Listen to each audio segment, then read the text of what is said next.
Praise the Lord. We have come to the last day of the month of May. 5 ತಿಂಗಳು ದೇವರು ನಮಗೆ ಮುಗಿಸಿಕೊಟ್ಟಿದ್ದಾರೆ. So 5 months God has helped us to complete. It was just New Year. ಬೇಗ ಹೋಯಿತು 5 ತಿಂಗಳು. So we will lift up our eyes to God, bow down and pray with thanksgiving. Father God, we thank you, Lord. We thank you, Father God, for the beginning of this year until now, Father God. We began it with great expectations with your promise, Father God. You are the God who calls those things that be not as though they were. You blessed Abraham and Sarah, Father God. You kept your word, Father Lord, and you made them a great nation. And your covenant is still true with the descendants of Abraham, Isaac, and Jacob, Father God. Whether they accepted the Messiah or not, your covenant, you are faithful to your covenant. You are faithful to your word, Father God. And we thank you, Father, that we who believe in Jesus, we also come into covenant with you through the blood of Jesus, and we inherit the promises that you made to Abraham, Isaac, and Jacob. We bless you, Father. We bless you, Father God. ತಂದೆಯಾದ ದೇವರೇ, ನಿಮಗೆ ಸ್ತೋತ್ರ ಸ್ವಾಮಿ. ಯೇಸು ಕ್ರಿಸ್ತನ ನಂಬಿದ ನಮಗೆ ಸ್ವಾಮಿ, ನೀವು ಆಬ್ರಹಾಂ, ಈಸಾಕ್, ಯಾಕೋಬೊಂದಿಗೆ ಮಾಡಿದ ಒಡಂಬಡಿಕೆಯನ್ನು ನೆನೆಸಿ ಅವರಿಗೆ ಕೊಟ್ಟ ಅದೇ ವಾಗ್ದಾನಗಳನ್ನು ನಮಗೆ ಸಹ ನೀವು ನೀಡಿದ್ದೀರಿ ಕರ್ತನೆ. ನಮ್ಮನ್ನು ಎಂದಿಗೂ ನೀವು ಕೈ ಬಿಡಲಾರ ಸ್ವಾಮಿ. ಅದಕ್ಕೆ ಸ್ತೋತ್ರ ಸ್ವಾಮಿ, ಸ್ತೋತ್ರ ಕರ್ತನೆ, ಸ್ತೋತ್ರ ಸ್ವಾಮಿ. ನಮ್ಮನ್ನು ತಲೆಯಾಗಿ ಮಾಡಿತಿ, ಬಾಲಾಗಿ ಮಾಡುವುದಿಲ್ಲ ಸ್ವಾಮಿ, ಮೇಲೆ ಎತ್ತಿತಿ ಕರ್ತನೆ. ಅದಕ್ಕೆ ಸ್ತೋತ್ರ ಸ್ವಾಮಿ, ಸ್ತೋತ್ರ ಸ್ವಾಮಿ. ಈ 5 ತಿಂಗಳು ನೀವು ನಡೆಸಿ ಬಂದಿದ್ದೀರಲ್ಲ ಕರ್ತನೆ, ಅದಕ್ಕೆ ಸ್ತೋತ್ರ ಸ್ವಾಮಿ, ಸ್ತೋತ್ರ ಸ್ವಾಮಿ. ಹೋಗುವಾಗಲೂ ಬರುವಾಗಲೂ ಕೆಲಸದಲ್ಲಿ ಎಲ್ಲ ಸಮಯದಲ್ಲಿಯೂ ಯೇಸು ಕ್ರಿಸ್ತನ ರಕ್ತದಿಂದ ನಮ್ಮನ್ನು ನೀವು ಕಾಪಾಡಿ ತಪ್ಪಿಸಿ ನೀವು ಮೇಲೆ ಕೆತ್ತಿದ್ದೀರಿ ಸ್ವಾಮಿ. ನಿಮಗೆ ಸ್ತೋತ್ರ ಸ್ವಾಮಿ, ಸ್ತೋತ್ರ ಕರ್ತನೆ. ಈ ಸಮಯದಲ್ಲಿ ಕರ್ತನೆ ನಾವು ನಮ್ಮನ್ನು ಒಪ್ಪಿಸಿಕೊಡ್ತೇವೆ. We submit ourselves, we surrender ourselves, because you are worthy of all honour, all glory, all power, all thanksgiving. Power, might, wisdom, blessings, riches, everything belongs to you, Father God. You are worthy of it, Father God. And even as we submit ourselves to you, Father God, spirit, soul, and body, Father God, help us to worship you in spirit and in truth, and to give heed to your word, Father God, because you are an awesome God, a God who is terrible, Father God, holy, Father God, and also great, Father God, far beyond our words. Help us to magnify you, Father. We thank you, Father. We thank you and we bless you, Lord. In Jesus' most precious name we pray. Amen. Praise the Lord, church. Praise the Lord. Warm welcome to you this morning. As we go into worship, we once more look to God's word. We're reading from Psalm 62, verse 5. It is always well with my soul. Amen. Amen. Amen. Is it always well with our soul? Yes. Yes? No? Sometimes down. Yes. The word of God says, ದೇವರ ವಾಕ್ಯ ಹೇಳ್ತದೆ, ಯಾವ ಪರಿಸ್ಥಿತಿಯಲ್ಲಿಯೂ ನಮ್ಮ ಜೊತೆ ನಮ್ಮ ದೇವರಿದ್ದಾರೆ, ನಮ್ಮ ಮನಸ್ಸಿಗೆ ಶಾಂತಿ ಇರ್ತದೆ ಅಂತ ಈ ವಾಕ್ಯ ಹೇಳ್ತದೆ. So the word of God says that when we are faced with mountains, he is with us. Amen. Psalm 121, it gives us a beautiful vision of God standing at our right hand, holding our right hand. He says, I am the shade at your right hand. Neralu. Yes, neralu. Adu nammana bittu agalode illa. So God is like that. He promises that he is the shade at our right hand. And in Isaiah, God says that when you walk through the waters, when you walk through the rivers, or when you're faced with fires, even in the midst of all of that, he is there. They will not overcome you. So that is the promise that he has given to us. In life circumstances, things go up and down, but God is always faithful. Amen. Amen. He never leaves our side. He says, I will not leave you. I will not forsake you. And this is God. It is not a man who promises. It is God who promises. We can hold to that word. We can hold to that word in every circumstance, in the good and in the bad. Amen. Amen. So with that, today we worship God, meditating on his goodness, and we come to worship with our whole being. Our whole being means, the word of God says, body, mind, soul, and spirit. So that leaves no space for anything else. So let's just leave everything else. Let's come, feel free, because this is the one place where you can unburden and be totally free in God's presence. Let's recharge. Let's recharge with God's presence, God's Spirit. Amen. Let's rise and worship the Lord. Light of the world, you step down into darkness. Open my eyes, let me see beauty that made this heart adore you. Hope of a life spent with you. So here I am to worship, here I am to bow down, here I am to say that you're my God. You're altogether lovely, altogether worthy, altogether wonderful to me. King of all days, oh so highly exalted, glorious in heaven above. Humbly you came to the earth you created, all for love's sake became poor. So here I am to worship, here I am to bow down, here I am to say that you're my God. You're altogether lovely, altogether worthy, altogether wonderful to me. So here I am to worship, here I am to bow down, here I am to say that you're my God. You're altogether lovely, altogether worthy, altogether wonderful to me. I'll never know how much it cost to see my sin upon that cross. I'll never know how much it cost to see my sin upon that cross. I'll never know how much it cost to see my sin upon that cross. So here I am to worship, here I am to bow down, here I am to say that you're my God. You're altogether lovely, altogether worthy, altogether wonderful to me. So here I am to worship, here I am to bow down, here I am to say that you're my God. You're altogether lovely, altogether worthy, altogether wonderful to me. You're altogether lovely, altogether worthy, altogether wonderful to me.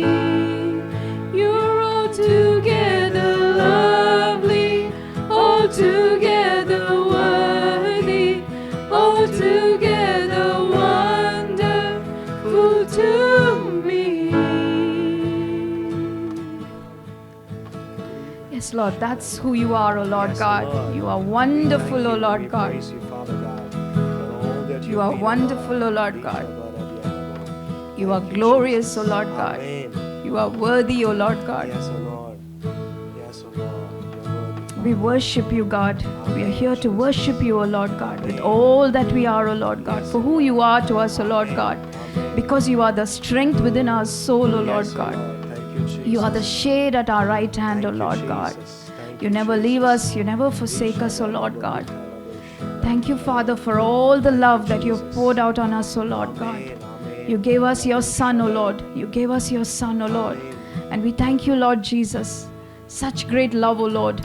You drew all of us to you, O Lord God. Today we stand redeemed because of what you did for us on the cross, O Lord God. You are lovely. You are wonderful, O Lord God. You are, O Lord God. And thank you, Holy Spirit, God. Thank you, Lord. We can do all things through Christ. We can do all things through Christ. He is our sufficiency. Thank you for causing us to remember these words, O Lord God. Thank you, Lord. Thank you. You are our strength. You are our portion, Lord. You are our inheritance, Lord God. Thank you, Lord. Thank you, Lord. Thank you, Jesus. Thank you, Lord. Thank you, Lord. ಜಯ ಕೊಡುವ ದೇವರಿಗೆ ಕೋಟಿ ಕೋಟಿ ಸ್ತೋತ್ರ ಜೀವ ನೀಡುವ ಯೇಸುರಾಜನಿಗೆ ಎಂದೆಂದಿಗೂ ಸ್ತೋತ್ರ ಜಯ ಕೊಡುವ ದೇವರಿಗೆ ಕೋಟಿ ಕೋಟಿ ಸ್ತೋತ್ರ ಜೀವ ನೀಡುವ ಯೇಸುರಾಜನಿಗೆ ಎಂದೆಂದಿಗೂ ಸ್ತೋತ್ರ ಹಲ್ಲೆಲೂಯ ಹಲ್ಲೆಲೂಯ ಹಾಡುವೆ ಆನಂದ ಧ್ವನಿಯಿಂದ ಹೋಗಲುವೆ ಹಲ್ಲೆಲೂಯ ಹಲ್ಲೆಲೂಯ ಹಾಡುವೆ ಆನಂದ ಧ್ವನಿಯಿಂದ ಹೋಗಲುವೆ ಜಯ ಕೊಡುವ ದೇವರಿಗೆ ಕೋಟಿ ಕೋಟಿ ಸ್ತೋತ್ರ ಜೀವ ನೀಡುವ ಯೇಸುರಾಜನಿಗೆ ಎಂದೆಂದಿಗೂ ಸ್ತೋತ್ರ ನೀತಿಯ ಹಸ್ತದಿ ಸಹಿಸಿ ನಡೆಸುವ ನೀತಿಯ ಹಸ್ತದಿ ಸಹಿಸಿ ನಡೆಸುವ ಕರ್ತನೇ ನನ್ನ ಬಲವು ಹೆದರೆನು ಎಂದೆಂದಿಗೂ ಕರ್ತನೇ ನನ್ನ ಬಲವು ಹೆದರೆನು ಎಂದೆಂದಿಗೂ ಜಯ ಕೊಡುವ ದೇವರಿಗೆ ಕೋಟಿ ಕೋಟಿ ಸ್ತೋತ್ರ ಜೀವ ನೀಡುವ ಯೇಸುರಾಜನಿಗೆ ಎಂದೆಂದಿಗೂ ಸ್ತೋತ್ರ ಅದ್ಭುತ ಕರ್ತನೇ ಸೃಷ್ಟಿಗೆ ನಾಯಕನೇ ಅದ್ಭುತ ಕರ್ತನೇ ಸೃಷ್ಟಿಗೆ ನಾಯಕನೇ ಯುದ್ಧದಿ ಶೂರನೇ ಜೀವಿಸುವ ರಕ್ಷಕನೇ ಯುದ್ಧದಿ ಶೂರನೇ ಜೀವಿಸುವ ರಕ್ಷಕನೇ ಜಯ ಕೊಡುವ ದೇವರಿಗೆ ಕೋಟಿ ಕೋಟಿ ಸ್ತೋತ್ರ ಜೀವ ನೀಡುವ ಯೇಸುರಾಜನಿಗೆ ಎಂದೆಂದಿಗೂ ಸ್ತೋತ್ರ ನಂಬಿಗಸ್ತನು ನನ್ನನ್ನು ಕಾಯುವನು ನಂಬಿಗಸ್ತನು ನನ್ನನ್ನು ಕಾಯುವನು ಪರಿಶುದ್ಧ ಆತ್ಮದಿಂದ ಅಭಿಷೇಕ ಮಾಡುವನು ಪರಿಶುದ್ಧ ಆತ್ಮದಿಂದ ಅಭಿಷೇಕ ಮಾಡುವನು ಜಯ ಕೊಡುವ ದೇವರಿಗೆ ಕೋಟಿ ಕೋಟಿ ಸ್ತೋತ್ರ. ಜೀವ ನೀಡುವ ಯೇಸುರಾಜನಿಗೆ ಎಂದೆಂದಿಗೂ ಸ್ತೋತ್ರ. ನಂಬಿಗಸ್ತನು ನನ್ನನ್ನು ಕಾಯುವನು. ನಂಬಿಗಸ್ತನು ನನ್ನನ್ನು ಕಾಯುವನು. ಪರಿಶುದ್ಧ ಆತ್ಮದಿಂದ ಅಭಿಷೇಕ ಮಾಡುವನು. ಪರಿಶುದ್ಧ ಆತ್ಮದಿಂದ ಅಭಿಷೇಕ ಮಾಡುವನು. ಜಯ ಕೊಡುವ ದೇವರಿಗೆ ಕೋಟಿ ಕೋಟಿ ಸ್ತೋತ್ರ. ಜೀವ ನೀಡುವ ಯೇಸುರಾಜನಿಗೆ ಎಂದೆಂದಿಗೂ ಸ್ತೋತ್ರ. ಜಯ ಕೊಡುವ ದೇವರಿಗೆ ಕೋಟಿ ಕೋಟಿ ಸ್ತೋತ್ರ. ಜೀವ ನೀಡುವ ಯೇಸುರಾಜನಿಗೆ ಎಂದೆಂದಿಗೂ ಸ್ತೋತ್ರ. ಎಂದೆಂದಿಗೂ ಸ್ತೋತ್ರ. ಎಂದೆಂದಿಗೂ ಸ್ತೋತ್ರ.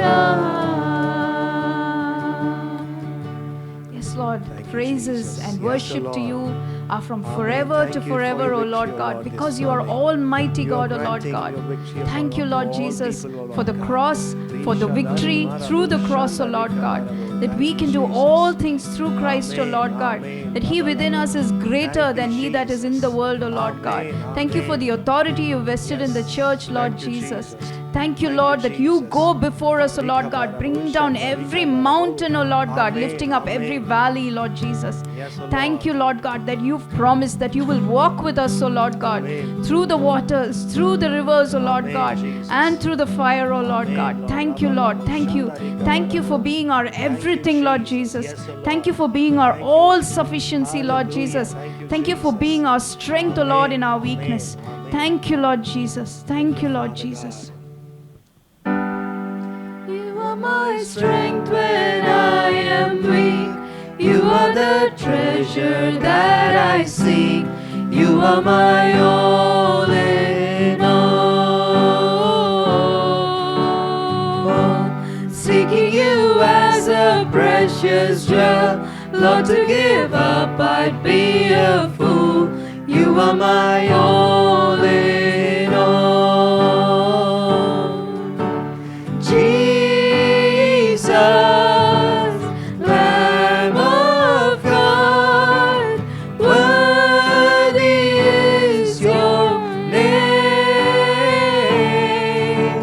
Jesus, Lamb of God, worthy is your name. Taking my sin, my cross, my shame, rising again, I bless your name. You are my all in all. When I fall down, you pick me up. When I am dry, you fill my cup. You are my all in all. Jesus, Lamb of God, worthy is your name. Jesus, Lamb of God, worthy is your name. Taking my sin, my cross, my shame, rising again, I bless your name. You are my all in all. When I fall down, you pick me up. When I am dry, you fill my cup. You are my all in all. Jesus,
honor, O Lord God, to sing to you, Lord Jesus. Thank you, Lord God. Thank you, Father. Thank you, Lord Jesus.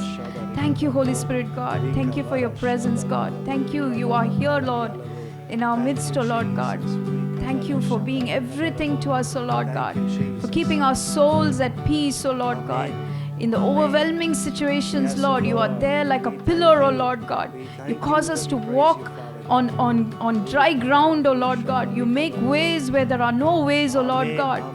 You make the deserts bloom, O Lord God. You're almighty God. You're almighty God. We worship you. We give you praise. We give you glory. We give you honor, Lord. Blessed be your name, O Lord God. Blessed be your name, O Lord God. Blessed be your name, O Lord God.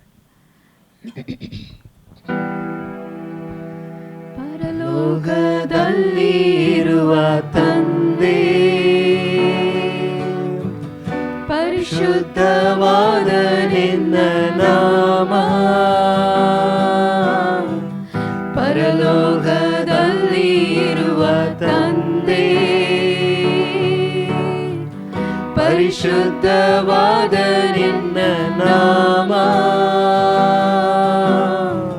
ಸ್ತುತಿಸಲು ಯೋಗ್ಯನು ನೀ, ಮಹಿಮೆಗೆ ಯೋಗ್ಯನು ನೀ, ಕ್ಷಮಿಸಲು ಶಕ್ತನು ನೀನೇ.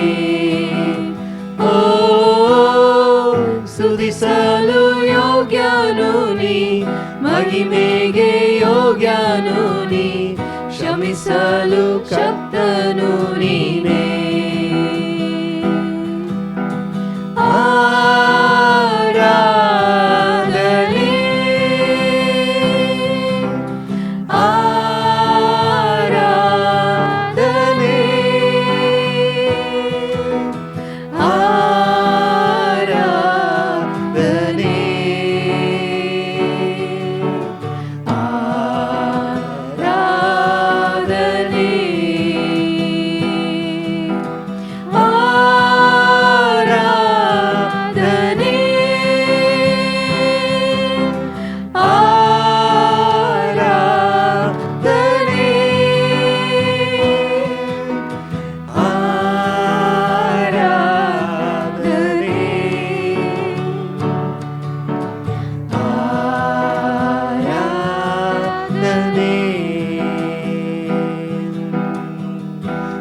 ಲೋಕದಲ್ಲಿ ನಿನ್ನ ಚಿತ್ತ ನಿತ್ಯವೂ ನೆರವೇರುವಂತೆ, ಪರಲೋಕದಲ್ಲಿ ನಿನ್ನ ಚಿತ್ತ ನಿತ್ಯವೂ ನೆರವೇರುವಂತೆ,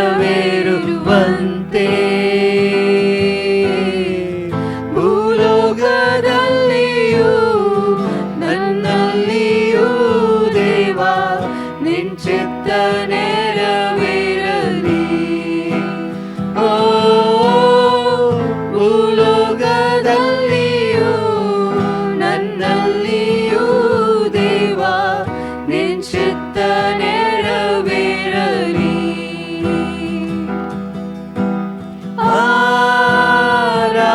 ಆರಾಧನೆ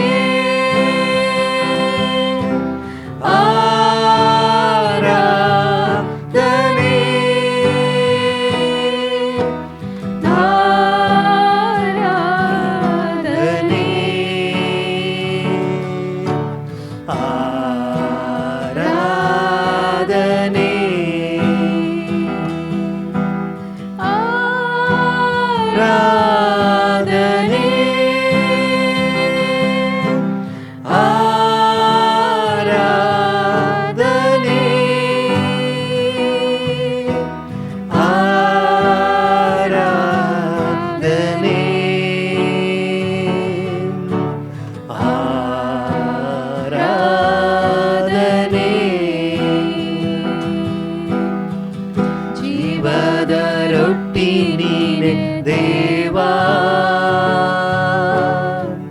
ಜೀವ ಜಲವು ನೀನೆ ದೇವಾ, ಜೀವದ ರೊಟ್ಟಿ ನೀನೆ ದೇವಾ, ಜೀವ ಜಲವು ನೀನೆ ದೇವಾ.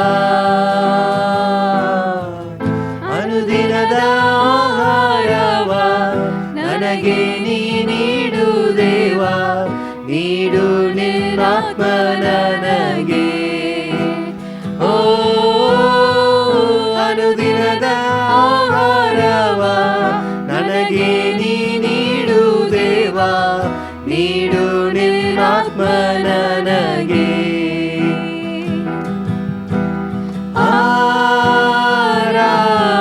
ಆರಾಧನೆ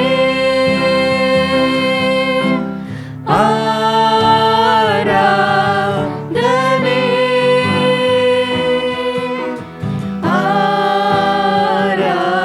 ಆರಾಧನೆ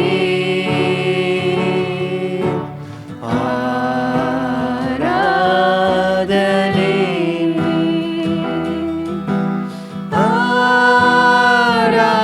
ಆರಾಧನೆ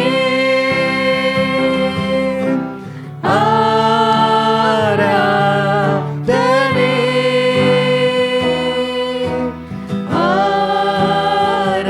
ಆರಾಧನೆ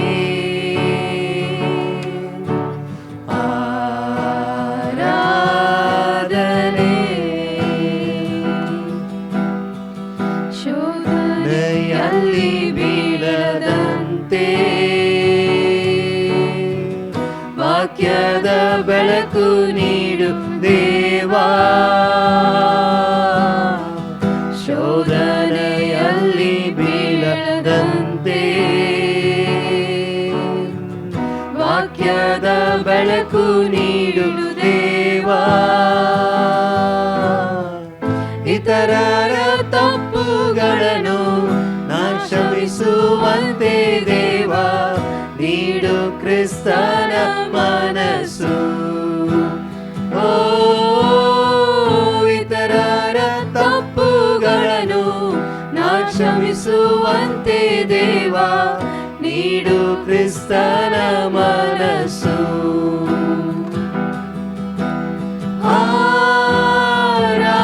ಆರಾಧನೆ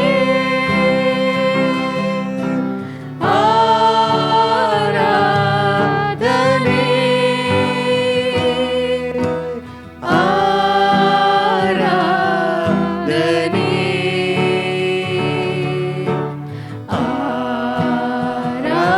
ಆರಾಧನೆ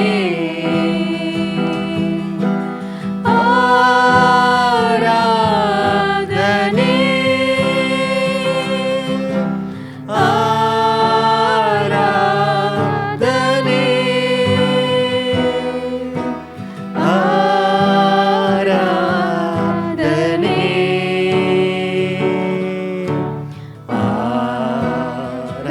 ಆರಾಧನೆ ಆರಾಧನೆ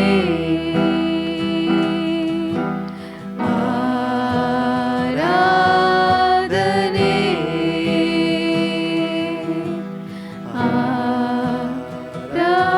ಆರಾಧನೆ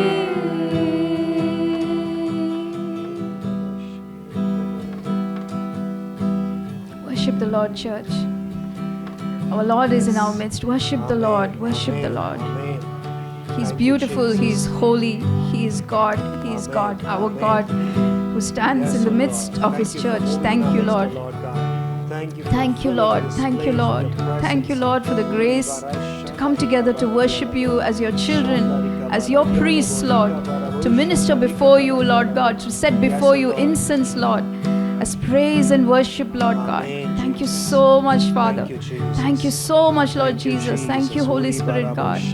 Your presence here, Lord. So good, Lord. Thank you, Lord. Thank you, Lord. Thank you, Lord. Thank you, Lord. Thank you, Lord. Thank you, Lord, for all your grace, for all your goodness, Lord, for all your mercy, O Lord God, for holding us, O Lord God, with your right hand, O Lord God, and keeping our souls strong, O Lord God, at all times. Thank you, God, for all the grace, for all the mercy. Amen. We glorify and exalt your name, O Lord God. Your life into us, O Lord. Thank you, Lord. Thank you, Lord. Thank you, Lord. Even now, Lord, we give each one of us into your hands, Lord God. Amen. May your will be done in our life, Lord, as we sang, Lord God. May they just not be empty words, but Lord, we pray, may your will be done in our life, O Lord God. As it is in heaven, on earth, may it be done in our life, O Lord God. May we give place for your Spirit to shape us into the image of Christ, O Lord God. Give us the mind of Christ at all times, Lord God. Thank you, Lord. Thank you, Lord. Into your hands we commit ourselves. May your will be done in this place, Lord. In the name of Jesus Christ we pray. Amen. Amen. Before we go into the Word of God, we shall pray. ವಾಕ್ಯಕ್ಕೆ ಮುಂಚೆ ನಾವು ಪ್ರಾರ್ಥನೆ ಮಾಡುವ. Loving Heavenly Father, thank you, Lord, for this morning, Father God. Thank you for your presence in this place, Father God. You have accepted all our praises and worship in this place, Father God. Thank you, Lord. Thank you, Father. Thank you, Lord, for all the blessings, for all the good guidance you have been given us, Father God, for the past 5 months, Father God. Thank you, Lord. Thank you, Lord. Even as we go into your word, Father God, give us the wisdom, Father God, to understand whatever is said in this place, Father God. Let it be useful in our lives, Father. Yes, Father God, make us useful for the people whom we met every day in our lives, Father God. Thank you, Lord. Be with us, Father God. In Jesus' mighty name we pray. Amen. Amen. So, as you see in the display board, the title of this today's message is Christian Attitudes, the Need of the Hour. ಇವತ್ತು ಸಂದೇಶನ title ಅದು ಕ್ರಿಸ್ತ ಮನೋಭಾವನೆಗಳು ಈ ಸಮಯಕ್ಕೆ ಅಗತ್ಯವಾಗಿದೆ.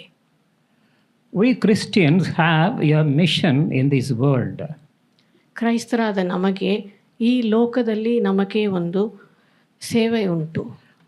We are made for it. ಆ ಸೇವೆಗೋಸ್ಕರ ದೇವರು ನಮ್ಮನ್ನು ಮಾಡಿದರು. Our life is to be lived to show to the world that we are representatives of Jesus Christ. ನಾವು ಈ ಲೋಕದಲ್ಲಿ ಜೀವಿಸುವ ಜೀವವು ಅದು ನಾವು ಕ್ರಿಸ್ತನ ಪ್ರಜೆಗಳು ಎಂದು ತೋರಿಸಲಿಕ್ಕೆ ನಾವು ಜೀವಿಸಬೇಕು. Jesus Christ, in the short tenure of 33 years in this world, clearly understood his mission on earth. ಯೇಸು ಕ್ರಿಸ್ತನು ಈ ಲೋಕದಲ್ಲಿ 33 ವರ್ಷ ಜೀವಿಸಿದರು. ಆ ಚಿಕ್ಕ ಸಮಯದಲ್ಲಿ ಅವರು ಈ ಲೋಕದಲ್ಲಿ ಅವರಿಗೆ ಎಂಥ ಸೇವೆ ಉಂಟು ಎಂದು ಅವರು ತಿಳಿದರು. At the age of 12, he said, I must be about my father's business. 12 ವರ್ಷ ಹುಡುಗನಾಗಿ ಇರುವಾಗ ಅವರು ಹೇಳಿದರು, ನನ್ನ ತಂದೆಯ ಕೆಲಸದಲ್ಲಿ ನಾನಿರಬೇಕು. At the end of his life on earth, while hanging on the cross, he said, it is finished. ಕ್ರೂಜೆಯಲ್ಲಿ ಇರುವಾಗ ಅವರ ಕೊನೆಯ ಮಾತು ಎಲ್ಲ ಮುಗೀತು, ಮಾಡಿ ಮುಗೀತು ಎಂದು ಹೇಳಿದರು. He completed his mission his father gave him. ತಂದೆಯಾದ ದೇವರು ಅವರು ಕೊಟ್ಟ ಕೆಲಸವನ್ನು ಅವರು ಮಾಡಿ ಮುಗಿಸಿದರು. As we are the body of Christ, we too have a mission in this world. ನಾವು ಕ್ರಿಸ್ತನ ದೇಹವಾಗಿ ಇರುವುದ ಕಾರಣದಿಂದ ಈ ಲೋಕದಲ್ಲಿ ನಮಗೂ ಸಹ ಒಂದು ಕೆಲಸ, ಒಂದು ಮಿಷನ್ ಉಂಟು. And that mission is not only introducing Jesus Christ to the people, but living the life of a messenger of Christ.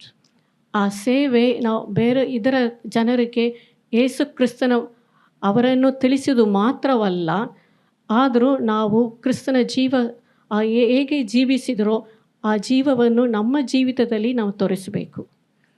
The Bible says, Christ changed us from enemies into his friends and gave us the task of making others his friends. ಯೇಸು ಕ್ರಿಸ್ತನು ನಾವು ದೇವರಿಗೆ ಶತ್ರುಗಳಾಗಿ ಜೀವಿಸಿದವರು, ಯೇಸು ಕ್ರಿಸ್ತನು ನಮ್ಮನ್ನು ದೇವರಿಗೆ ಮಿತ್ರರಾಗಿ ಮಾರ್ಪಡಿಸಿದರು. ಆ ರೀತಿಯಲ್ಲಿ ನಾವು ಜನರನ್ನು ದೇವರಿಗೆ ಮಿತ್ರರಾಗಿ ಮಾರ್ಪಡಿಸಬೇಕು. So all of us have a big service to be accomplished. ನಮ್ಮ ಪ್ರತಿಯೊಬ್ಬರಿಗೂ ಒಂದು ದೊಡ್ಡ ಕೆಲಸ, ಸೇವೆ ಉಂಟು. That service starts from our mind. ಆ ಸೇವೆ ನಮ್ಮ ಮನಸ್ಸಿನಿಂದ ಪ್ರಾರಂಭವಾಗ್ತದೆ. To be a servant of God, we require a mental shift or a change of our attitudes.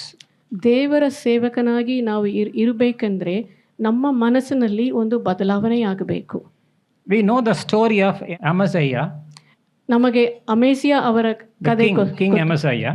ಅರಸನಾದ ಅಮೇಸಿಯಾ ಅವರ ಕಥೆ ನಮಗೆ ಗೊತ್ತುಂಟು. Though he tried to do what was right in the sight of the Lord, he did not do it with the right heart. ಅವರು ದೇವರ ಮುಂದೆ ಎಲ್ಲವನ್ನು ಸರಿಯಾಗಿ ಪೂರ್ತಿಯಾಗಿ ಮಾಡಬೇಕೆಂದು ಪ್ರಯತ್ನ ಮಾಡಿದರು. ಆದರೂ ಅವರ ಹೃದಯ ದೇವರ ಮುಂದೆ ಪರಿಶುದ್ಧತೆಯಲ್ಲಿ ಇಲ್ಲ, ಪೂರ್ಣತೆಯಲ್ಲಿ ಇಲ್ಲ. He did not have a true heart and so not the right attitude.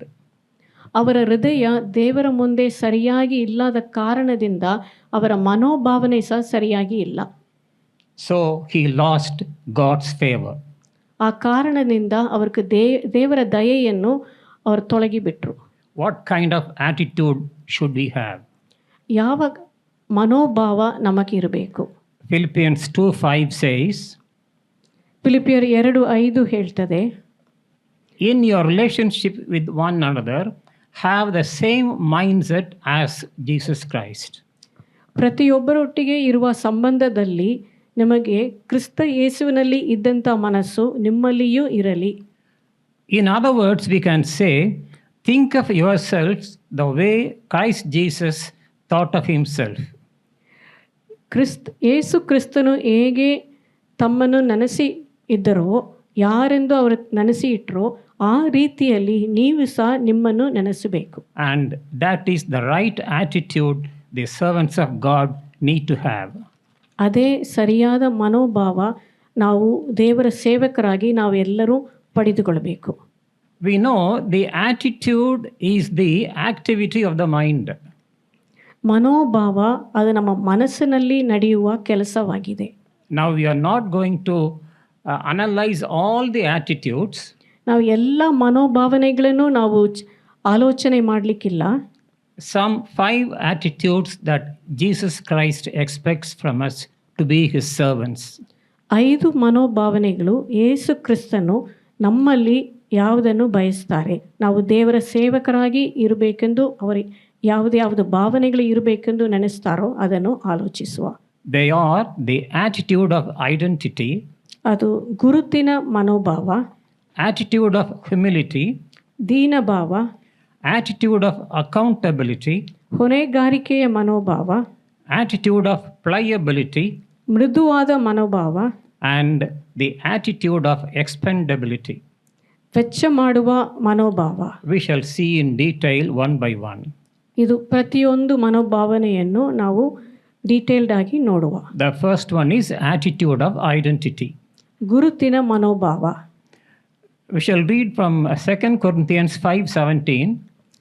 2 ಕೊರಿಂಥ 5ನೇ ಅಧ್ಯಾಯ 17ನೇ ವಾಕ್ಯದಿಂದ ಓದುವ. Therefore, if anyone is in Christ, the new creation has come. The old has gone, the new is here. ಈಗಿರಲಾಗಿ ಯಾವನಾದರೂ ಕ್ರಿಸ್ತನಲ್ಲಿ ಇದ್ದರೆ ಅವನು ನೂತನ ಸೃಷ್ಟಿಯಾದನು, ಆತನ ಪೂರ್ವಸ್ಥಿತಿ ಹೋಗಿ ಎಲ್ಲ ನೂತನವಾಯಿತು. So this is a well-known verse that compels us to be new creations. ಇದು ನಮ್ಮೆಲ್ಲರಿಗೂ ತಿಳಿದ ವಾಕ್ಯ. ಇದು ನಾವು ನೂತನ ಸೃಷ್ಟಿಗಳಂತು. So when we identify ourselves with Christ, our ultimate value, purpose and worth are defined by our relationship with Christ. ನಾವು ಯೇಸು ಕ್ರಿಸ್ತನೊಂದಿಗೆ ನಾವು ನೂತನ ಸೃಷ್ಟಿ ಎಂದು ಹೇಳುವಾಗ ನಾವು ನಮ್ಮ ಕೆಲಸ, ನಮ್ಮ ಯಾವುದಕ್ಕೆ ನಾವು ಪಾತ್ರರಾಗಿ ಯೋಗ್ಯರಾಗಿ ಇದ್ದೇವೆ ಎಲ್ಲವನ್ನು ಯೇಸು ಕ್ರಿಸ್ತನ ಒಂದಿಗೆ ನಾವು ಹೋಲಿಸಿ ನೋಡ್ತೇವೆ. Instead of rooting our identity with worldly status, achievements and our own well-being, ಲೋಕದ ಸ್ಥಾನ, ಲೋಕದಲ್ಲಿ ನಾವು ಎಂತೆಂಥ ನಾವು ಮಾಡಿ ಮುಗಿಸಿ ನಾವು ಪಡೆದುಕೊಳ್ತೇವೋ ಅದನ್ನು ನಾವು ಆಲೋಚನೆ ಮಾಡುವುದು ಬೇಡ. ಯೇಸು ಕ್ರಿಸ್ತನಲ್ಲಿ ನಾವು ಆಲೋಚನೆ ಮಾಡುವ. we see ourselves as children of God and become new creations when we settle our identity in Christ. ನಾವು ಯಾರೆಂದು ನಮ್ಮ ಗುರುತು ನಾವು ನೋಡಬೇಕೆಂದ್ರೆ ಕ್ರಿಸ್ತನಲ್ಲಿ ನಾವು ನೂತನ ಸೃಷ್ಟಿಯಾಗಿ ಅವರಲ್ಲಿ ನಾವು ಹೇಗೆ ಇದ್ದೇವೋ ಅದನ್ನೇ ನಮ್ಮ ಗುರುತು, ಅದುವೇ ನಮ್ಮ ಮನೋಭಾವ ಆಗಿರಬೇಕು. Then we become free to compassionate and serve our best. ನಾವು ಕ್ರಿಸ್ತನಲ್ಲಿ ನಾನಿದ್ದೇನೆ, ನೂತನ ಸೃಷ್ಟಿಯಾಗಿ ಇದ್ದೇನೆಂದು ನಾವು ನೆನೆಸುವಾಗ ಮತ್ತೆ ನಮಗೆ ಅದು ಶಾಂತಿ, ದಯೆ, ಕರುಣೆ, ಪ್ರೀತಿ ಯೇಸು ಕ್ರಿಸ್ತನಿಂದ ಅದು ಎಲ್ಲವೂ ನಮ್ಮಲ್ಲಿ ಬರ್ತದೆ. We thus demonstrate the attitude of compassion for the lost. ನಾವು ತೊಳೆದುಹೋದ ಜನರಿಗೆ ನಾವು ಪ್ರೀತಿ, ಕರುಣೆ, ದಯೆಯನ್ನು ತೋರಿಸುವ ಕ್ರಿಸ್ತನ ಮನೋಭಾವ ನಮಗೆ ದೊರಕಿ ಬರ್ತದೆ, ನಾವು ತೋರಿಸ್ಲಿಕ್ಕಾಗ್ತದೆ.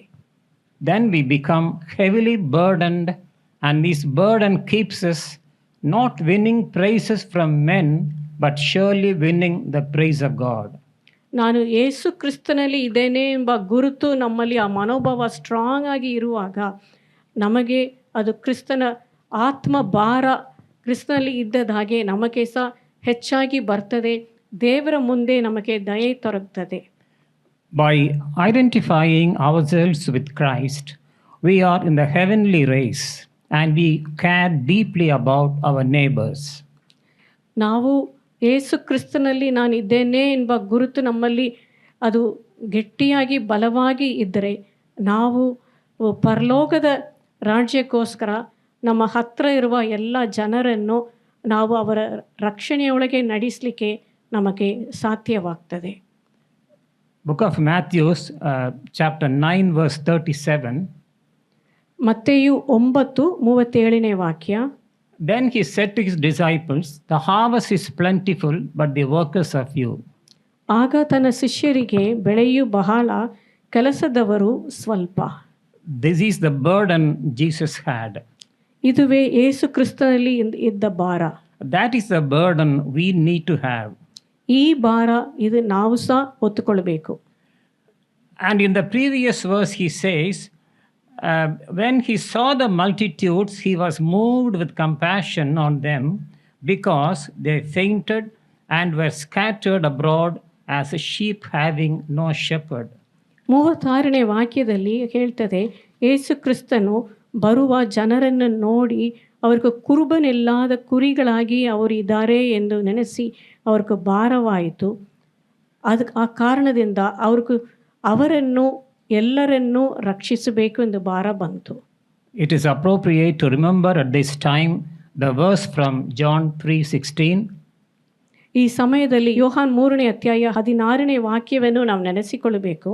For God so loved the world that he gave his one and only Son, that whoever believes in him shall not perish but have eternal life. ದೇವರು ಲೋಕದ ಮೇಲೆ ಎಷ್ಟೋ ಪ್ರೀತಿಯನ್ನು ಇಟ್ಟು ತನ್ನ ಒಬ್ಬನೇ ಮಗನನ್ನು ಕೊಟ್ಟನು.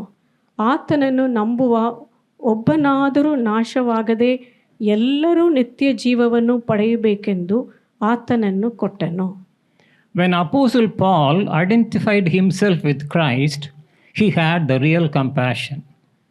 ಅಪೊಸ್ತಲನಾದ ಪೌಲ್ ಯೇಸು ಕ್ರಿಸ್ತನೊಂದಿಗೆ ತನ್ನ ಗುರುತನ್ನು ಸೇರಿಸುವಾಗ ಅವರಿಗೆ ಯೇಸು ಕ್ರಿಸ್ತನ ಭಾರ, ಹೃದಯದಲ್ಲಿ ಇದ್ದ ಭಾರ ಅವರಿಗೂ ಸಹ ಬಂತು. Against all odds, he preached in the synagogue of Thessalonica. Thessalonica ಅದು ಸಭೆಯಲ್ಲಿ ಅವರು ಎಷ್ಟೋ ವಿರೋಧವಾಗಿ ಜನರು ಇದ್ದರೂ ಸಹ ಅಲ್ಲಿ ಕರ್ತನ ಸುವಾರ್ತೆಯನ್ನು ಹೇಳಿದರು. The city was without Christ, completely given to idolatry. Thessalonica ಪಟ್ಟಣದಲ್ಲಿ ಎಲ್ಲರೂ ಮೂರ್ತಿ ಪೂಜೆಯಲ್ಲಿ ಇದ್ದರು, ಆ ನಂಬಿಕೆಯಲ್ಲಿ ಇದ್ದರು. ಒಬ್ಬನಾವುದು ಕ್ರೈಸ್ತನನ್ನು ನಂಬಲಿಲ್ಲ. How could he be still? ಅಲ್ಲಿ ಹೇಗೆ ಅವರು ಅವ್ರಿಗೆ ಸುಮ್ಮನೆ ಕೂತ್ಕೊಳ್ಳಿಕ್ಕೆ ಆಗಲಿಲ್ಲ. A great burden was generated and it made Paul leave all his comfort and safety. ದೊಡ್ಡ ಆತ್ಮ ಭಾರ ಅವರ ಹೃದಯದಲ್ಲಿ ಬಂತು. ಈ ಮಕ್ಕಳಿಗೆ ರಕ್ಷಣೆ ಬರಬೇಕು ಎಂದ ದೊಡ್ಡ ಆತ್ಮ ಭಾರ ಬಂತು. He wept in his heart. ಅವರ ಹೃದಯದಲ್ಲಿ ಕೂಗಿದ್ರು. One anecdote from the life of Jim Reeves. Jim Reeves ಎಂಬ ವ್ಯಕ್ತಿಯ ಅವರ ಜೀವಿತದಲ್ಲಿ ನಡೆದ ಒಂದು ಸಂಭವ. We all know about Jim Reeves, the renowned singer. ಅವರು ಲೋಕದಲ್ಲಿ ಪ್ರಸಿದ್ಧಿಯಾದವರು ಸಿಂಗರ್, ಅವರು ಹಾಡುವವರು. He was a famous singer in the cine world. ಅವರು ಸಿನಿಮಾ ಲೋಕದಲ್ಲಿ ಅವರು ದೊಡ್ಡ ಒಂದು ಪ್ರಸಿದ್ಧಿಯಾದ ಒಂದು ಹಾಡುವವರಾಗಿ ಇದ್ದರು. There is one thing that many do not know from his life. ಆದರೂ ಅವರ ಜೀವಿತದಲ್ಲಿ ಒಂದು ವಿಷಯ ಅನೇಕ ಜನರಿಗೆ ತಿಳಿದಿರಲಿಲ್ಲ. When Jim Reeves accepted Christ Jesus as his savior, he made a decision as not to sing cinema songs anymore and to sing only for the glory of this master Jesus. ಅವರು gym ರೀವ್ಸ್ ಯೇಸು ಸ್ವಾಮಿ ಯಾರೆಂದು ತನ್ನ ಸ್ವಂತ ರಕ್ಷಕನೆಂದು ಅವರು ಸ್ವೀಕಾರ ಮಾಡಿದ ನಂತರ ಅವರು ಒಂದು ತೀರ್ಮಾನ ಮಾಡಿದರು. ಇನ್ನು ಮುಂದೆ ನಾನು ಸಿನಿಮಾಕ್ಕೋಸ್ಕರ ನಾನು ಹಾಡುವುದಿಲ್ಲ, ನಾನು ಯೇಸು ಕ್ರಿಸ್ತನಕ್ಕೋಸ್ಕರವೇ ನಾನು ಹಾಡ್ತೇನೆ ಎಂದು ತೀರ್ಮಾನವನ್ನು ಮಾಡಿದರು. But Satan came in the form of a film producer asking Jim to sing in his movie. ಆದರೂ ಅವರಿಗೊಂದು ಶೋಧನೆ ಬಂತು. ಒಂದು ಸಿನಿಮಾ ಪ್ರೊಡ್ಯೂಸರ್ ಅವರು ಸೈತಾನ ಆಲೋಚನೆಯಿಂದ ಅವರು ಬಂದು ಅವ್ರು ಹೇಳಿದರು, ನನ್ನ ಫಿಲ್ಮ್ನಲ್ಲಿ ನೀವು ಹಾಡಬೇಕೆಂದು. The film producer promised to give millions of dollars. ಆ ಫಿಲ್ಮ್ ಪ್ರೊಡ್ಯೂಸರ್ ಅವ್ರಿಗೂ ಎಷ್ಟೋ $1 million ಕೊಡ್ತೇನೆ ಎಂದು ವಾಗ್ದಾನ ಮಾಡಿದರು. But Jim refused and revealed his decision for Christ. ಆದರೂ ಜಿಮ್ ರೀವ್ಸ್ ಅವರು ಅದನ್ನು ತಿರಸ್ಕರಿಸಿ, ನನಗೆ ಬೇಡ, ನಾನು ಯೇಸು ಕ್ರಿಸ್ತನಕ್ಕಾಗಿ ನಾನು ಹಾಡುತ್ತೇನೆ ಎಂದು ಹೇಳಿದರು. The filmmaker, though disappointed, made many attempts, every time increasing the amount and telling Jim that he would become world famous by that movie. ಆ ಫಿಲ್ಮ್ ಪ್ರೊಡ್ಯೂಸರ್ ಅವರು ಸೋತು ಹೋಗಲಿಲ್ಲ, ತಿರುಗಿ ಪ್ರಯತ್ನ ಮಾಡಿ ಅವರು, ನಾನು ಎಷ್ಟೋ $1 million ಕೊಡ್ತೇನೆ, ನೀವು ಈ ಫಿಲ್ಮ್ಗೋಸ್ಕರ ನೀವು ಹಾಡಿದರೆ ಈ ಇಡೀ ಲೋಕದಲ್ಲಿ ನಿಮ್ಮ ಹೆಸರು ಪ್ರಸಿದ್ಧಿ ಆಗ್ತದೆ ಎಂದು ಎಷ್ಟೋ ಸಲ ಅವರು ಪ್ರಯತ್ನ ಮಾಡಿದರು. Sometime later, when that movie maker came to Jim with fresh promises, he heard Jim playing on the piano and singing, "I would rather have Jesus than anything this world offers to me." ತಿರುಗಿ ಈ ಥರ ಅವ್ರ ಹತ್ರ ಇದು ಬರುವಾಗ ಅವರು gym ರೀವ್ಸ್ ಅವ್ರ piano ಮುಂದೆ ಕೂತ್ಕೊಂಡು ಅವರು ಹೇಳಿದರು, ನನಗೆ ಲೋಕದಲ್ಲಿ ಏನು ಬೇಡ, ಯೇಸು ಸ್ವಾಮಿ ಮಾತ್ರ ನನಗೆ ಸಾಕು, ಬೇರೆ ಏನು ಬೇಡ ಎಂದು ಹೇಳಿದರು. As Jim was playing on the piano, the producer left without uttering a single word. ಅದನ್ನು ಹೇಳಿ ಅವರು ಹಾಡಿ ಪಿಯಾನೋವನ್ನು ಆ ವಾದ್ಯವನ್ನು ಅವರು ಇದು ಮಾಡುವಾಗ ಆ ಫಿಲ್ಮ್ ಪ್ರೊಡ್ಯೂಸರ್ ಅದನ್ನು ನೋಡಿ ಕೇಳಿ ಆ ಸ್ಥಳ ಬಿಟ್ಟು ಹೋದರು. And that's how Jim Reeves proved his identity. ಆ ರೀತಿಯಲ್ಲಿ ಜಿಮ್ ರೀವ್ಸ್ ಅವರ ಗುರುತು ಯೇಸು ಕ್ರಿಸ್ತನಲ್ಲಿ ಉಂಟು ಎಂಬುದನ್ನು ತೋರಿಸಿದರು. We should go to the second point, attitude of humility. ಎರಡನೇ ಪಾಯಿಂಟ್ಗೆ ಹೋಗುವ, ದೀನ ಮನೋಭಾವ. We shall read from Philippians chapter 2, verse 5 and 7. ಫಿಲಿಪಿಯರ್ 2ನೇ ಅಧ್ಯಾಯ ವಾಕ್ಯ 5ರಿಂದ 7. In your relationships with one another, have the same mindset as Christ Jesus. ನಿಮ್ಮ ಸಂಬಂಧದಲ್ಲಿ ಕ್ರಿಸ್ತ ಯೇಸುವಿನಲ್ಲಿ ಇದ್ದಂಥ ಮನಸ್ಸು ನಿಮ್ಮಲ್ಲಿಯೂ ಇರಲಿ. Who, being in very nature God, did not consider equality with God something to be used to his own advantage. ಆತನು ದೇವ ಸ್ವರೂಪನಾಗಿ ಇದ್ದರೂ ದೇವರಿಗೆ ಸರಿ ಸಮಾನನಾಗಿ ಇರುವುದು ಎಂಬ ಅಮೂಲ್ಯ ಪದವಿಯನ್ನು ಬಿಡಲೊಲ್ಲೆನು ಎಂದು ನೆನೆಸದೆ, Jesus emptied himself by taking on the form of a servant.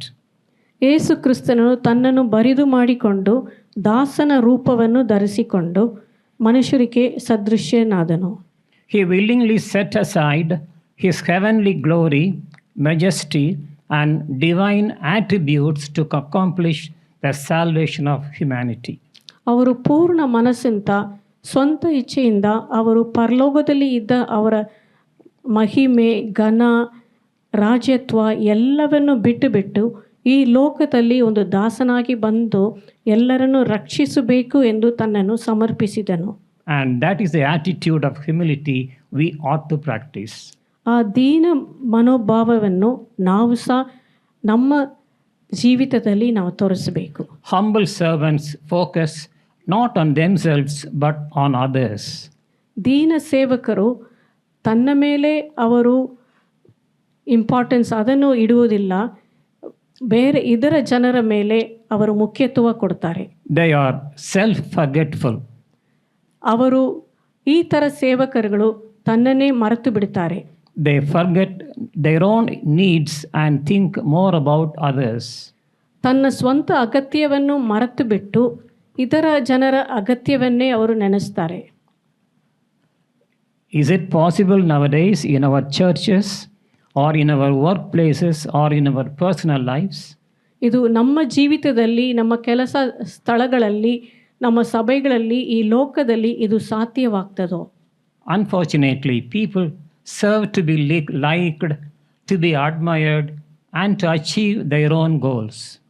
ಆದರೂ ನಾವು ನೋಡುವಾಗ ಎಷ್ಟೋ ಕ್ರೈಸ್ತರು ಸೇವಕರುಗಳು ಕ್ರಿಸ್ತ ಜನರು ಅವರ ಸ್ವಂತ ಅವರನ್ನೇ ಹೊಗಳಬೇಕು, ಅವರನ್ನೇ ಎಲ್ಲರೂ ನೋಡಬೇಕು, ಅವರ ಇಷ್ಟ ಪ್ರಕಾರ ನಡಿಬೇಕು ಎಂದೇ ಬಯಸ್ತಾರೆ. That is not the humility Jesus recommends. ಅದು ಯೇಸು ಕ್ರಿಸ್ತನು ಬಯಸುವ ದೀನತೆಯಲ್ಲ. Real servants do not use God for their own purpose. They let God use them for His purpose. ನಿಜವಾದ ದೇವರ ಸೇವಕರುಗಳು ಅವರು ದೇವರನ್ನು ಉಪಯೋಗಿಸುವುದಿಲ್ಲ, ದೇವರ ಚಿತ್ತಕ್ಕೆ ತಮ್ಮನ್ನು ಒಪ್ಪಿಸಿಕೊಡುತ್ತಾರೆ. Self-denial is the core of servanthood. ಯೇಸು ಕ್ರಿಸ್ತನಿಗೆ ನಾವು ಗುಲಾಮಾಗಿ ಇರುವುದು, ಅದು ನಮ್ಮನ್ನೇ ಎಲ್ಲವನ್ನು ತೊರೆದು ಬಿಡುವುದು, ನಮಗೆ ಏನು ಬೇಡ ಅಂತ ಹೇಳುವುದು. Humility is a daily struggle, a lesson we relearn over and over. ದೀನ ಭಾವ ಅದು ಪ್ರತಿದಿನ ನಾವು ಕಲಿಬೇಕಾಗ್ತದೆ. ಪ್ರತಿದಿನ ನಮ್ಮ ಭಾವನೆಯಲ್ಲಿ ಬದಲಾವಣೆಯಾಗಲೇಬೇಕು. Queen Mary of England, she was a retired person then.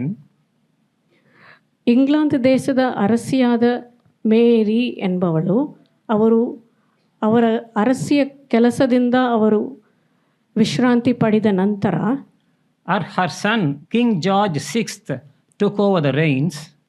ಅವರ ಮಗನಾದ ಜಾರ್ಜ್ ಅವರು ಅರಸನಾಗಿ ಆಗುವಾಗ, ಆಳ್ಗೆ ನಡೆಸುವಾಗ, But he died early and his young daughter Elizabeth was throned. ಅವರು ಬೇಗನೆ ಅವ್ರಿಗೆ ಮರಣವಾಯಿತು. ಅವರ ಮಗಳಾದ ಎಲಿಜಬೆತ್ ಅವರು ರಾಣಿಯಾದರು ಚಿಕ್ಕ ಪ್ರಾಯದಲ್ಲಿಯೇ. At that time, Queen Mary, the grandmother to Elizabeth, wrote a letter to the new Queen Elizabeth, sending her best wishes. ಅಜ್ಜಿಯಾದ ರಾಣಿ ಮೇರಿ ಅವರು ಈಗ ರಾಣಿಯಾದ Elizabeth ಅವರಿಗೆ ಶುಭಾಶಯಗಳನ್ನು ಬರೆದು ಕಳಿಸಿದರು. And the special thing is that the letter was signed from your loving grandmother and a devoted subject. ಅದರಲ್ಲಿ ರಾಣಿಯಾದ ಮೇರಿ ಅವರ ಅಜ್ಜಮ್ಮ ಆ ಲೆಟರಲ್ಲಿ ಕೆಳಗೆ ಅವರು ಬರೆದಿಟ್ಟದು, ನಿನ್ನ ಅಜ್ಜಮ್ಮ ಮತ್ತು ನಿಮ್ಮ ಡಿವೋಟೆಡ್ ಸಬ್ಜೆಕ್ಟ್, ನಿನಗೆ ಅಧೀನತೆಯಲ್ಲಿ ಇರುವ ಪ್ರಜೆ ಎಂದು ಬರೆದಿಟ್ರು. That phrase, devoted subject, drew great attention as it was the attitude of humility.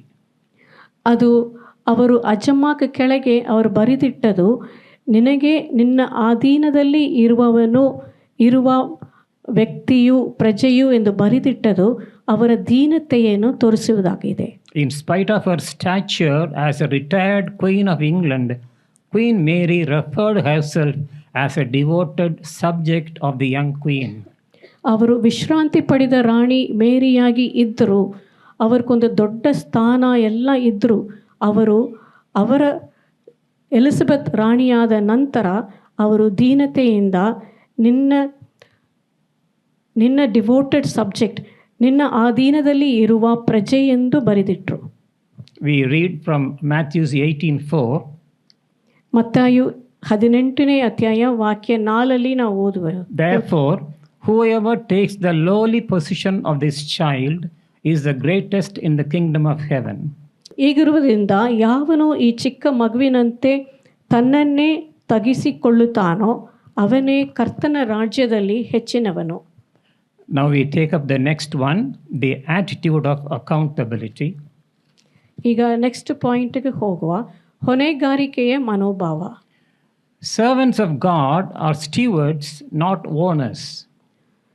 ದೇವರ ಸೇವಕರು ಅವರು ದೇವರ ಕೆಳಗೆ ಕೆಲಸ ಮಾಡುವವರಾಗಿ ಇದ್ದಾರೆ, ಅವರು ಯಜಮಾನರಾಗಿ ನಿಲ್ಲಿಲ್ಲ. Servanthood and stewardship go together.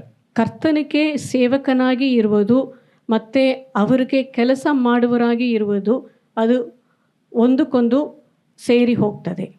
God expects accountability from the stewards. ಕರ್ತನು ಪ್ರತಿಯೊಬ್ಬ ಸೇವಕನಿಂದ ಅವರು ಲೆಕ್ಕ ಒಪ್ಪಿಸಬೇಕು ಎಂದು ನೋಡ್ತಾರೆ. Joseph was this kind of a servant in Egypt. ಯೋಸೇಫನು ಐಗುಪ್ತ ದೇಶದಲ್ಲಿ ಇರುವಾಗ ಕರ್ತನಕ್ಕೆ ಲೆಕ್ಕ ಒಪ್ಪಿಸುವ ಒಂದು ಸೇವಕನಾಗಿ ತನ್ನನ್ನು ನೆನೆಸಿದ್ದಾನೆ.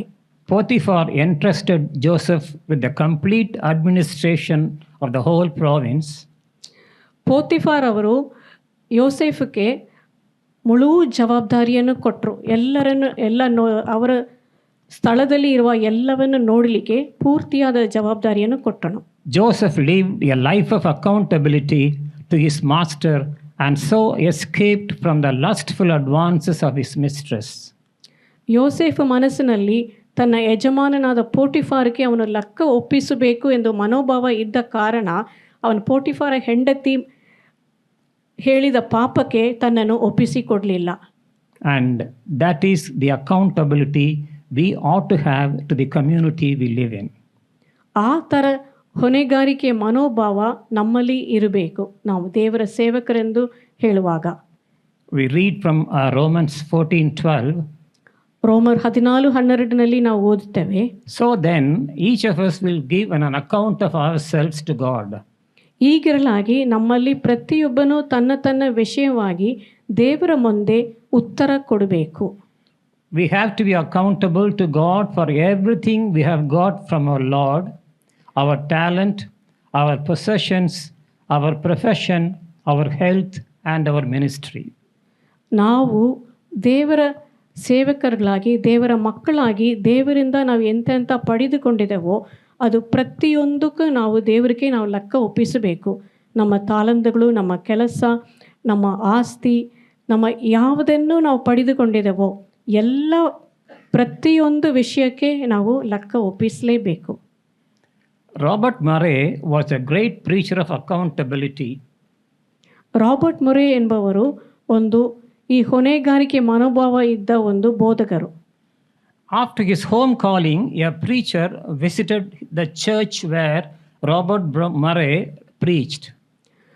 ರಾಬರ್ಟ್ ಮುರೆ ಮರಣದ ನಂತರ ಇನ್ನೊಬ್ಬರು ಅಲ್ಲಿ ಆ ಸಭೆಗೆ ಹೋಗಿ ನೋಡಲಿಕ್ಕೆ ಹೋದರು. As he was exploring the places and Murray's private room, the sexton asked him, "Do you want to preach like Robert Murray?" ಆ ಸೇವಕರು ಹೋಗಿ ಆ ಸಭೆಯಲ್ಲಿ ನೋಡಿ ಮತ್ತು ರಾಬರ್ಟ್ ಮುರೆ ಅವರ ರೂಮ್ಸ್ ಎಲ್ಲವನ್ನು ನೋಡುವಾಗ ಅಲ್ಲಿ ಚರ್ಚ್ನಲ್ಲಿ ಇದ್ದ ಆ ಸೆಕ್ಸ್ಟನ್ ಅವರು ಕೇಳಿದರು, ನೀವು ರಾಬರ್ಟ್ ಮುರೆ ಬೋಧಿಸಿದ ಹಾಗೆ ನೀವು ಸಹ ಬೋಧಿಸಬೇಕೆಂದು ಬಯಸ್ತೀರೋ? The reply was yes. ಇವರು ಆ ವ್ಯಕ್ತಿ ಹೇಳಿದರು ಹೌದು ಎಂದು ಹೇಳಿದರು.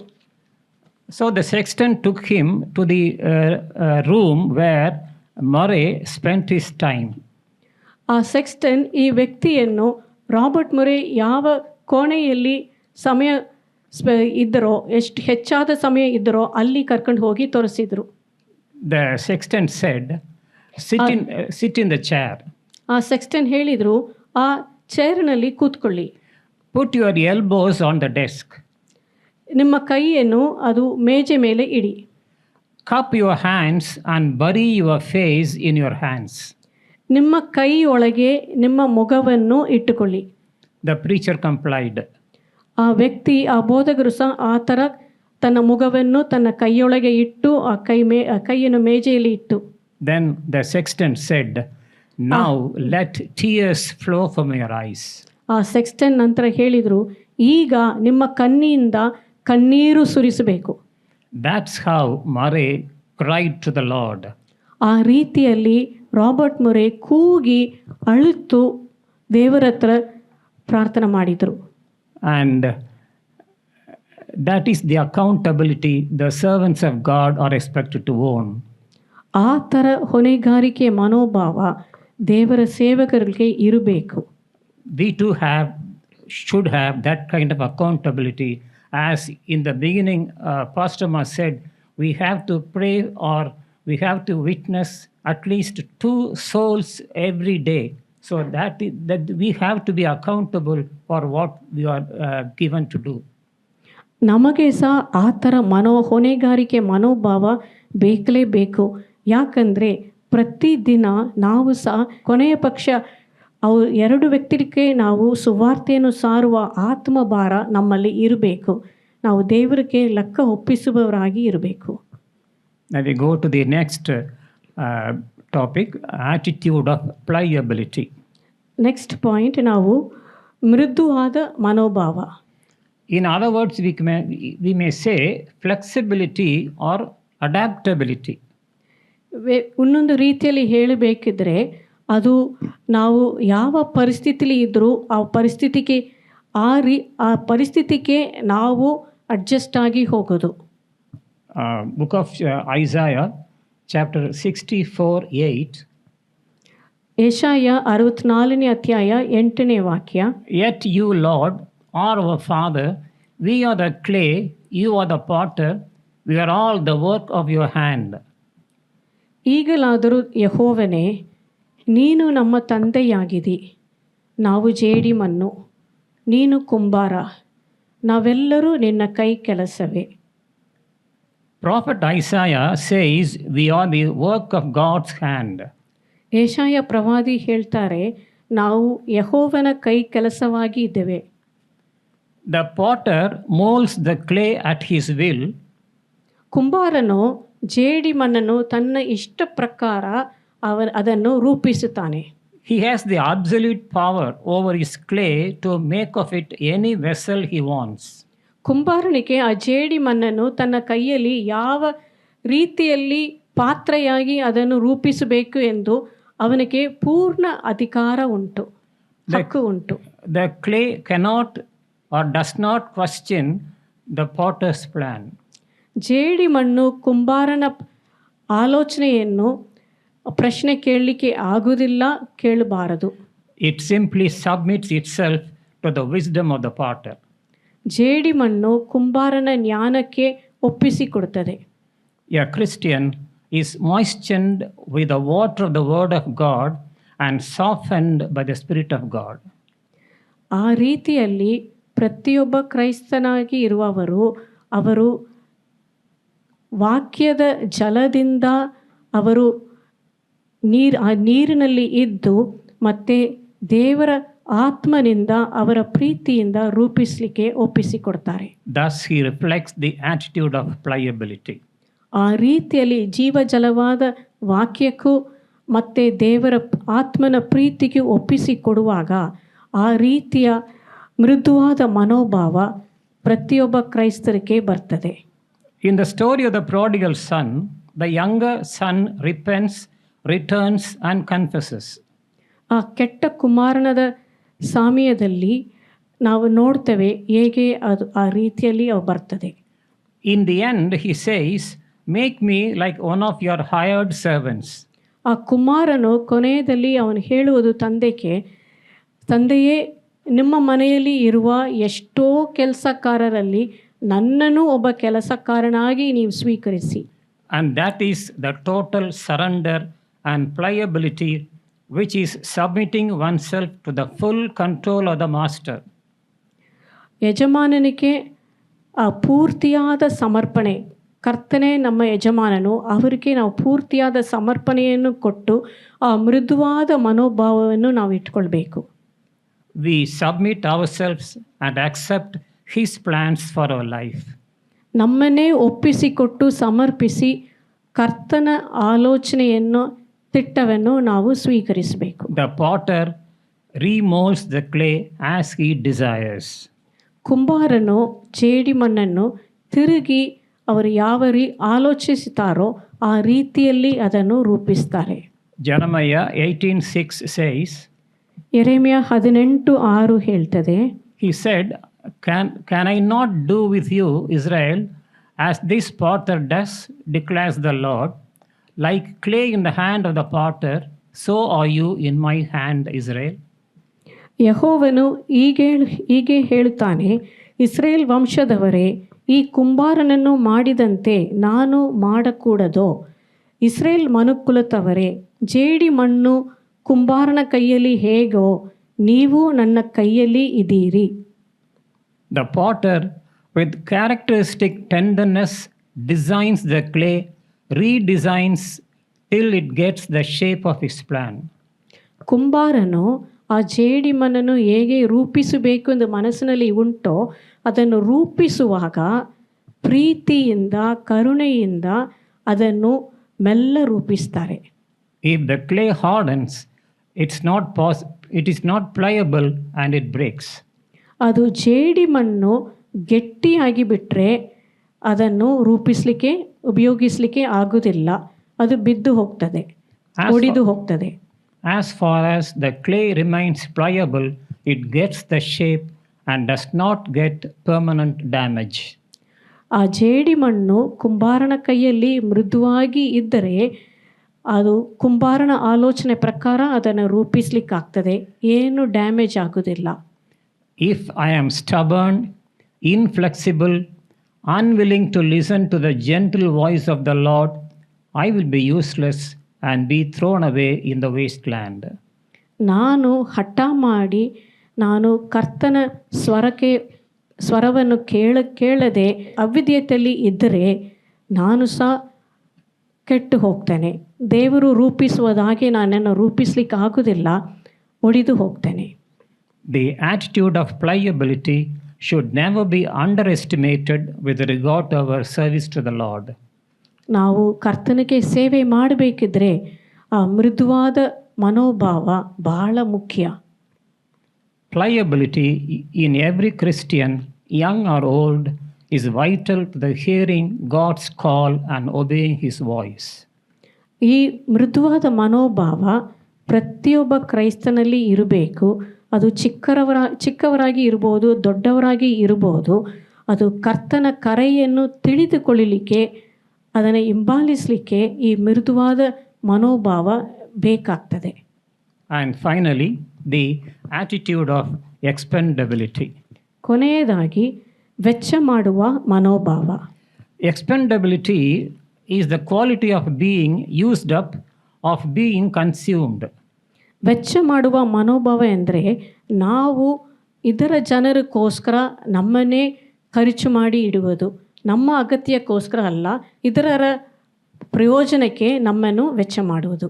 It means we are willing to lay aside all our self-interest, our own desires and our plans.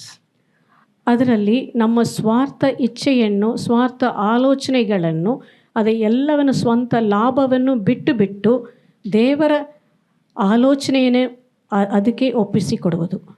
It is giving out our lives for the exciting task of winning the world for Christ.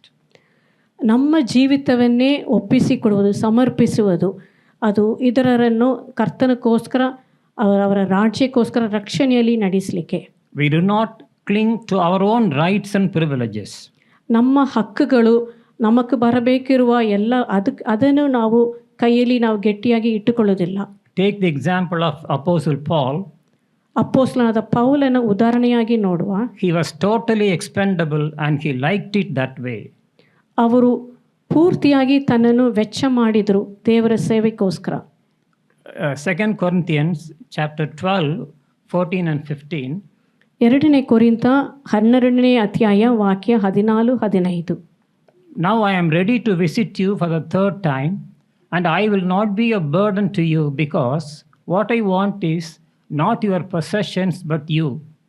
After all, children should not have to save up for their parents, but parents for their children. ಈಗೋ ನಾನು ನಿಮ್ಮ ಬಳಿಗೆ ಬರುವುದಕ್ಕೆ ಸಿದ್ಧವಾಗಿ ಇರುವುದು ಇದು 3ನೆಯ ಸಾರಿ, ಮತ್ತು ನಿಮಗೆ ಭಾರವಾಗಿ ಇರುವುದಿಲ್ಲ. ನಾನು ನಿಮ್ಮ ಸೊತ್ತನ್ನು ಆಶಿಸದೆ ನಿಮ್ಮನ್ನೇ ಆಶಿಸುತ್ತೇನೆ. ಮಕ್ಕಳು ತಂದೆ ತಾಯಿಗೋಸ್ಕರ ದ್ರವ್ಯವನ್ನು ಕೂಡಿಸಿ ಇಡುವುದು ಧರ್ಮವಲ್ಲ, ತಂದೆ ತಾಯಿಗಳು ಮಕ್ಕಳಿಗೋಸ್ಕರ ಕೂಡಿಸಿ ಇಡುವುದೇ ಧರ್ಮ. And verse 15, so I will very gladly spend for you everything I have and expend myself as well. If I love you more, will you love me less? 15ನೇ ವಾಕ್ಯ, ನಾನೆಂದು ನನಗಿರುವುದನ್ನು ನಿಮ್ಮ ಆತ್ಮ ಸಂರಕ್ಷಣೆಗೋಸ್ಕರ ಅತಿ ಸಂತೋಷದಿಂದ ವೆಚ್ಚ ಮಾಡುತ್ತೇನೆ, ನನ್ನನ್ನೇ ವೆಚ್ಚ ಮಾಡಿಕೊಳ್ಳುತ್ತೇನೆ. ನಿಮ್ಮನ್ನು ಹೆಚ್ಚಾಗಿ ಪ್ರೀತಿಸಿದರೆ ನೀವು ನನ್ನನ್ನು ಕಡಿಮೆಯಾಗಿ ಪ್ರೀತಿಸುತ್ತೀರೋ? So the verses clearly tell us here, Paul reaches the people for the third time, not minding his own well-being. ಈ ಕೊರಿಂಥಿಯರಿಗೆ ಬರೆದ ಪತ್ರಿಕೆಯಲ್ಲಿ ನಾವು ನೋಡ್ತೇವೆ, ಇವರು 3ನೇ ಸಾರಿ ಅವ್ರ ಕೊರಿಂಥಿನ ಸಭೆಗೆ ಅವರು ಅಲ್ಲಿ ಹೋಗಿ ಸುವಾರ್ತೆ ಸಾರಬೇಕೆಂದು ಇದ್ದಾರೆ. ತನ್ನನ್ನೇ ವೆಚ್ಚ ಮಾಡಿ ಅವರು ರಕ್ಷಣೆಯಲ್ಲಿ ಬೆಳೆಯಬೇಕು, ಗಟ್ಟಿಯಾಗಿ ಬೆಳೆಯಬೇಕು, ಆ ಕಾರಣಕ್ಕೆ ತನ್ನನ್ನು ಒಪ್ಪಿಸಿಕೊಡುತ್ತಾರೆ. He does not mind how he is treated by the people, as they always misjudge. ಅವರು ಯಾವ ರೀತಿಯಲ್ಲಿ ತನ್ನನ್ನು ನಡೆಸ್ತಾರೆ ಎಂದು ಅದನ್ನು ಅವರು ಆಲೋಚನೆ ಮಾಡುವುದಿಲ್ಲ. ಯಾವಾಗಲೂ ಅವರು ತಪ್ಪಾಗೆ ಆ ಮಕ್ಕಳು ತನ್ನ ಮೇಲೆ ತೀರ್ಪು ಮಾಡುವುದನ್ನು ಅವರು ಚಿಂತೆ ಮಾಡಲಿಲ್ಲ. Paul says, I want you, not your possessions. Paul ಹೇಳ್ತಾರೆ, ನಾನು ನಿಮ್ಮನ್ನೇ ಆಶಿಸ್ತೇನೆ, ನಿಮ್ಮ ಸೊತ್ತನ್ನು ಆಶಿಸುವುದಿಲ್ಲ ಎಂದು ಹೇಳ್ತಾರೆ. Paul is willing to spend and be spent for their souls. ಅಪೊಸ್ತಲನಾಗಿದ್ದ ಪೌಲ್ ತನ್ನನ್ನೇ ವೆಚ್ಚ ಮಾಡಿಕೊಳ್ಳಿಕ್ಕೆ ಅವರು ಒಪ್ಪಿಸಿಕೊಡ್ತಾರೆ. It shows his expendability to burn out for them. ಅವರು ಕರ್ತನ ರಾಜ್ಯಕ್ಕೋಸ್ಕರ ತನ್ನನ್ನೇ ಪೂರ್ತಿಯಾಗಿ ವೆಚ್ಚ ಮಾಡಿಕೊಳ್ಳಿಕ್ಕೆ ಒಪ್ಪಿಸಿಕೊಡ್ತಾರೆ. Being expendable means only giving without getting. ವೆಚ್ಚ ಮಾಡುವುದೆಂಬುದು ಯಾವಾಗಲೂ ಕೊಡ್ತಾ ಇರುವುದು, ವಾಪಸ್ ತೆಕ್ಕೊಳ್ಳುವುದು ಆಲೋಚನೆ ಮಾಡುವುದಿಲ್ಲ. People naturally repel when they get no praise, no recognition, or no adulation in return. ಮಕ್ಕಳಿಗೆ ಸಾಮಾನ್ಯವಾಗಿ ಅವರಿಗೆ ಹೊಗಳುವುದು ಅವ್ರಿಗೂ ಸಿಕ್ಕಲಿಲ್ಲ ಆದರೆ ಅವ್ರಿಗೂ ಸ್ವಲ್ಪ ಕಷ್ಟ ಆಗ್ತದೆ. Let me close my preaching with a true story. ಒಂದು ನಿಜ ಕಥೆಯೊಂದು ಹೇಳಿ ನಾನು ಮುಗಿಸ್ತೇನೆ. This story is about a woman who lived the life of expendability. ಈ ಕಥೆ ಒಂದು ಹೆಂಗಸು ಹೇಗೆ ತನ್ನ ಸ್ವಂತ ಜೀವಿತವನ್ನು ವೆಚ್ಚ ಮಾಡಿದಳು ಕರ್ತನಕ್ಕೋಸ್ಕರ. It's a true story that happened some 100 years ago in New York. ಇದು 100 ವರ್ಷಕ್ಕೆ ಹಿಂದೆ ನ್ಯೂಯಾರ್ಕ್ ಪಟ್ಟಣದಲ್ಲಿ ಇದು ನಡೆದ ಕಥೆ. Near New York there was a prison called Sing Sing prison. New York ಪಟ್ಟಣದ ಹತ್ತಿರವೇ ಒಂದು ಸಿಂಗ್ ಸೆರೆಮನೆ ಇತ್ತು. It used to have 100 inmates, most dangerous criminals. ಆ ಸೆರೆಮನೆಯೊಳಗೆ 100 ಭಯಂಕರವಾದ ಕೈದಿಗಳಿದ್ದರು. It's a place of severe punishment as well as giving opportunities to the prisoners to reform. ಆ ಸೆರೆಮನೆಯಲ್ಲಿ ಭಯಂಕರವಾದ ಉಗ್ರವಾದ ಒಂದು ದಂಡನೆಗಳು ಕೊಟ್ಟರು, ಯಾಕಂದರೆ ಆ ಕೈದಿಗಳು ಮನಂತಿರುಗಬೇಕೆಂದು. You can have more details about this Sing Sing prison even if you search in Google. ನೀವು ಗೂಗಲಲ್ಲಿ ಅದನ್ನು ಸರ್ಚ್ ಮಾಡಿದರೂ ನಿಮಗೆ ಸಿಕ್ಕಬಹುದು ಈ ಸಿಂಗ್ ಸೆರೆಮನೆ ವಿಷಯವನ್ನು. Now the prison is called Ossining Correctional Facility. Ossining Correctional Facility. That's the new name given to the prison. ಈಗ ಆ ಸೆರೆಮನೆಗೆ ಬೇರೆ ಹೆಸರನ್ನು ಕೊಟ್ಟರು. ಅದು ಒಂದು ಕರೆಕ್ಷನಲ್ ಫೆಸಿಲಿಟಿ, ಅಲ್ಲಿ ಸರಿಪಡಿಸುವ ಸ್ಥಳ ಎಂಬ ಹೆಸರನ್ನು ಕೊಟ್ಟರು. In the year 1921, lawyers, a gentleman, took charge as the warden of the prison. 1921ನೇ ವರ್ಷದಲ್ಲಿ ಒಂದು ವಕೀಲನಾಗಿ ಕೆಲಸ ಮಾಡಿದವರು ಆ ಸೆರೆಮನೆಗೆ ವಾರ್ಡನ್ ಆಗಿ ಬಂದರು. His wife was Catherine and they had 3 children. ಅವರ ಹೆಂಡತಿ ಹೆಸರು ಕ್ಯಾಥರಿನ್, ಅವರಿಗೆ 3 ಮಕ್ಕಳಿದ್ದರು. Normally, ladies and children have no business inside the prison on normal days. ಸಾಮಾನ್ಯವಾಗಿ ಸೆರೆಮನೆಯೊಳಗೆ ಹೆಂಗಸರು ಮಕ್ಕಳು ಆ ಸೆರೆಮನೆಯೊಳಗೆ ಹೋಗುವುದಿಲ್ಲ, ಏನೂ ಅವ್ರಿಗೆ ಕೆಲಸ ಇಲ್ಲ. Only on special occasions or the time of festivities, Catherine went inside and used to interact with the prisoners. ಹಬ್ಬದ ಸಮಯದಲ್ಲಿ ಇಲ್ಲಾದರೆ ಬೇರೆ ಏನೂ ಸ್ಪೆಷಲ್ ಸಮಯದಲ್ಲಿ ಕ್ಯಾಥರಿನ್ ಆ ಸೆರೆಮನೆಯೊಳಗೆ ಹೋಗಿ ಅವರು ಸೇವೆ ಮಾಡಿದರು. Then she began to visit the sick and comforted them. ಆ ಸಮಯದಿಂದ ಅವರು ರೋಗದಲ್ಲಿ ಇರುವವರನ್ನು ಮತ್ತು ಕಷ್ಟದಲ್ಲಿ ಇರುವವರನ್ನು ಹೋಗಿ ನೋಡಿ ಅವರಿಗೆ ಆಲೋಚನೆ ಕೊಡಲಿಕ್ಕೆ ಇದ್ದರು. And with great concern, she began to attend to the basic needs of the prisoners. ಅವರಿಗೆ ಅವರ ಹೃದಯದಲ್ಲಿ ಇದ್ದ ಭಾರದಿಂದ ಆ ಕೈದಿಗಳಿಗೆ ಇರುವ ಎಲ್ಲ ಅಗತ್ಯಕ್ಕೆ ಅವರು ಸ್ಲೋವಾಗಿ ಅವ್ರು ಮೆಲ್ಲ ಪ್ರತಿಯೊಂದು ಅವ್ರು ಅಟೆಂಡ್ ಮಾಡಲಿಕ್ಕೆ ಶುರು ಮಾಡಿದರು. One dangerous criminal, he was blind. ಒಂದು ಭಯಂಕರವಾದ ಕೈದಿ, ಅವನು ಕುರುಡನಾಗಿ ಇದ್ದನು. Catherine taught braille to the blind criminal till he was able to read the Bible. Catherine ಅವರು ಆ ಕುರುಡನಾದ ಕೈದಿಗೆ ಬ್ರೈಲ್ ಭಾಷೆಯನ್ನು ಅವ್ರಿಗೆ ಕಲಿಸಿಕೊಟ್ರು. ಅವ್ರು ಪೂರ್ತಿಯಾಗಿ ಕಲಿದು ಓದಬೇಕು ಆ ಸ್ಥಾನಕ್ಕೆ ಬರುವ ತನಕ ಅವ್ರಿಗೆ ಹೇಳಿಕೊಟ್ರು. Catherine studied sign language and taught deaf and dumb prisoners to communicate effectively. Catherine ಇನ್ನೊಂದು ವಿಷಯ ಸಹ ಮಾಡಿದರು. ಅವರು ಕಿವಿ ಕೇಳದವರು, ಮಾತಾಡ್ಲಿಕ್ಕೆ ಆಗಲಿಲ್ಲದವರು ಅವರಿಗೆ ಕೈಯಿಂದ ಕೈ ಭಾಷೆಯಿಂದ ಸೈನ್ ತೋರಿಸಿ ಹೇಗೆ ಮಾತಾಡೋದನ್ನು ಹೇಳಿಕೊಟ್ರು. As she attended to the needs of the prisoners in a more polite and concerned way, very soon the prisoners developed a longing for Catherine's arrival daily. Catherine ಈ ರೀತಿಯಲ್ಲಿ ಆ ಕೈದಿಗಳಿಗೆ ಪ್ರೀತಿಯಿಂದಲೂ ಅವರಿಗೆ ಒಂದು ರೆಸ್ಪೆಕ್ಟ್ ಕೊಟ್ಟು ಎಲ್ಲವನ್ನೂ ಮಾಡಿದ ಕಾರಣ ಆ ಕೈದಿಗಳು ಪ್ರತಿದಿನ ಅವರು ಬರುವುದನ್ನು ಎದುರು ನೋಡ್ತಾ ಇದ್ರು. They began to call her angel of the prison. ಅವರಿಗೆ ಬೇರೆ ಹೆಸರು ಕೊಟ್ಟರು, ಸೆರೆಮನೆಯಲ್ಲಿ ಇರುವ ದೇವದೂತನು. A great reformation among the prisoners was made possible. ಆ ಸೆರೆಮನೆಯೊಳಗೆ ಇದ್ದ ಕೈದಿಗಳಿಗೆ ಒಂದು ದೊಡ್ಡ ಬದಲಾವಣೆ ಆಯಿತು. They began to wait for Catherine's arrival daily. ಪ್ರತಿದಿನ ಅವರು ಕ್ಯಾಥರಿನ್ ಬರುವುದಕ್ಕೆ ಅವರು ಕಾಯ್ತಾ ಇದ್ರು. But one day, something unexpected happened. ಒಂದು ದಿನ ಬೇರೆ ಎಂಥ ಒಂದು ಕಾರ್ಯ ನಡೆದಿದೆ. Catherine did not turn up. Catherine ಬರಲಿಲ್ಲ. Prisoners were worried. ಆ ಕೈದಿಗಳಿಗೆ ಒಂದು ಮನಸ್ಸು ಕಷ್ಟ ಆಯಿತು. They came to know that Catherine died in a road accident. ಅವ್ರಿಗೆ ನ್ಯೂಸ್ ಬರ್ತದೆ, ಕ್ಯಾಥರಿನ್ ಒಂದು road ಆಕ್ಸಿಡೆಂಟಲ್ಲಿ ಮರಣವಾಯಿತು. The inmates of the prison were not able to control their grief. ಆ ಸೆರೆಮನೆಯಲ್ಲಿದ್ದ ಕೈದಿಗಳಿಗೆ ಅವರ ದುಃಖವನ್ನು ಕಂಟ್ರೋಲ್ ಮಾಡಲಿಕ್ಕಾಗಲಿಲ್ಲ. Some wept loudly. ಕೆಲವರು ದೊಡ್ಡ ಸ್ವರದಲ್ಲಿ ಕೂಗಿದ್ರು. They wanted to attend the funeral and to have a last look at the angel. ಆ ಕೈದಿಗಳಿಗೆ ಅವರು Catherine ಹೋಗಿ ಕೊನೆಯದಾಗಿ ನಾವು ನೋಡಬೇಕು, ಅವರು ಊಣಿಡುವುದನ್ನು ನಾವು ನೋಡಬೇಕು ಎಂದು ಬಯಸಿದರು. But the chief warden hesitated to allow them to go out of the prison gates. ಆದರೂ ಚೀಫ್ ವಾರ್ಡನ್ಗೆ ಒಂದು ಭಯ, ಹೇಗೆ ಸೆರೆಮನೆ ಗೇಟಿಂದ ಹೊರಗೆ ಅವರ ಕಳಿಸುವುದು. The prisoners said to him, ಆ ಕೈದಿಗಳು ಅವರಿಗೆ ಹೇಳಿದರು, "Please allow us to see Catherine, who was our mother, a sister, a nurse and a friend."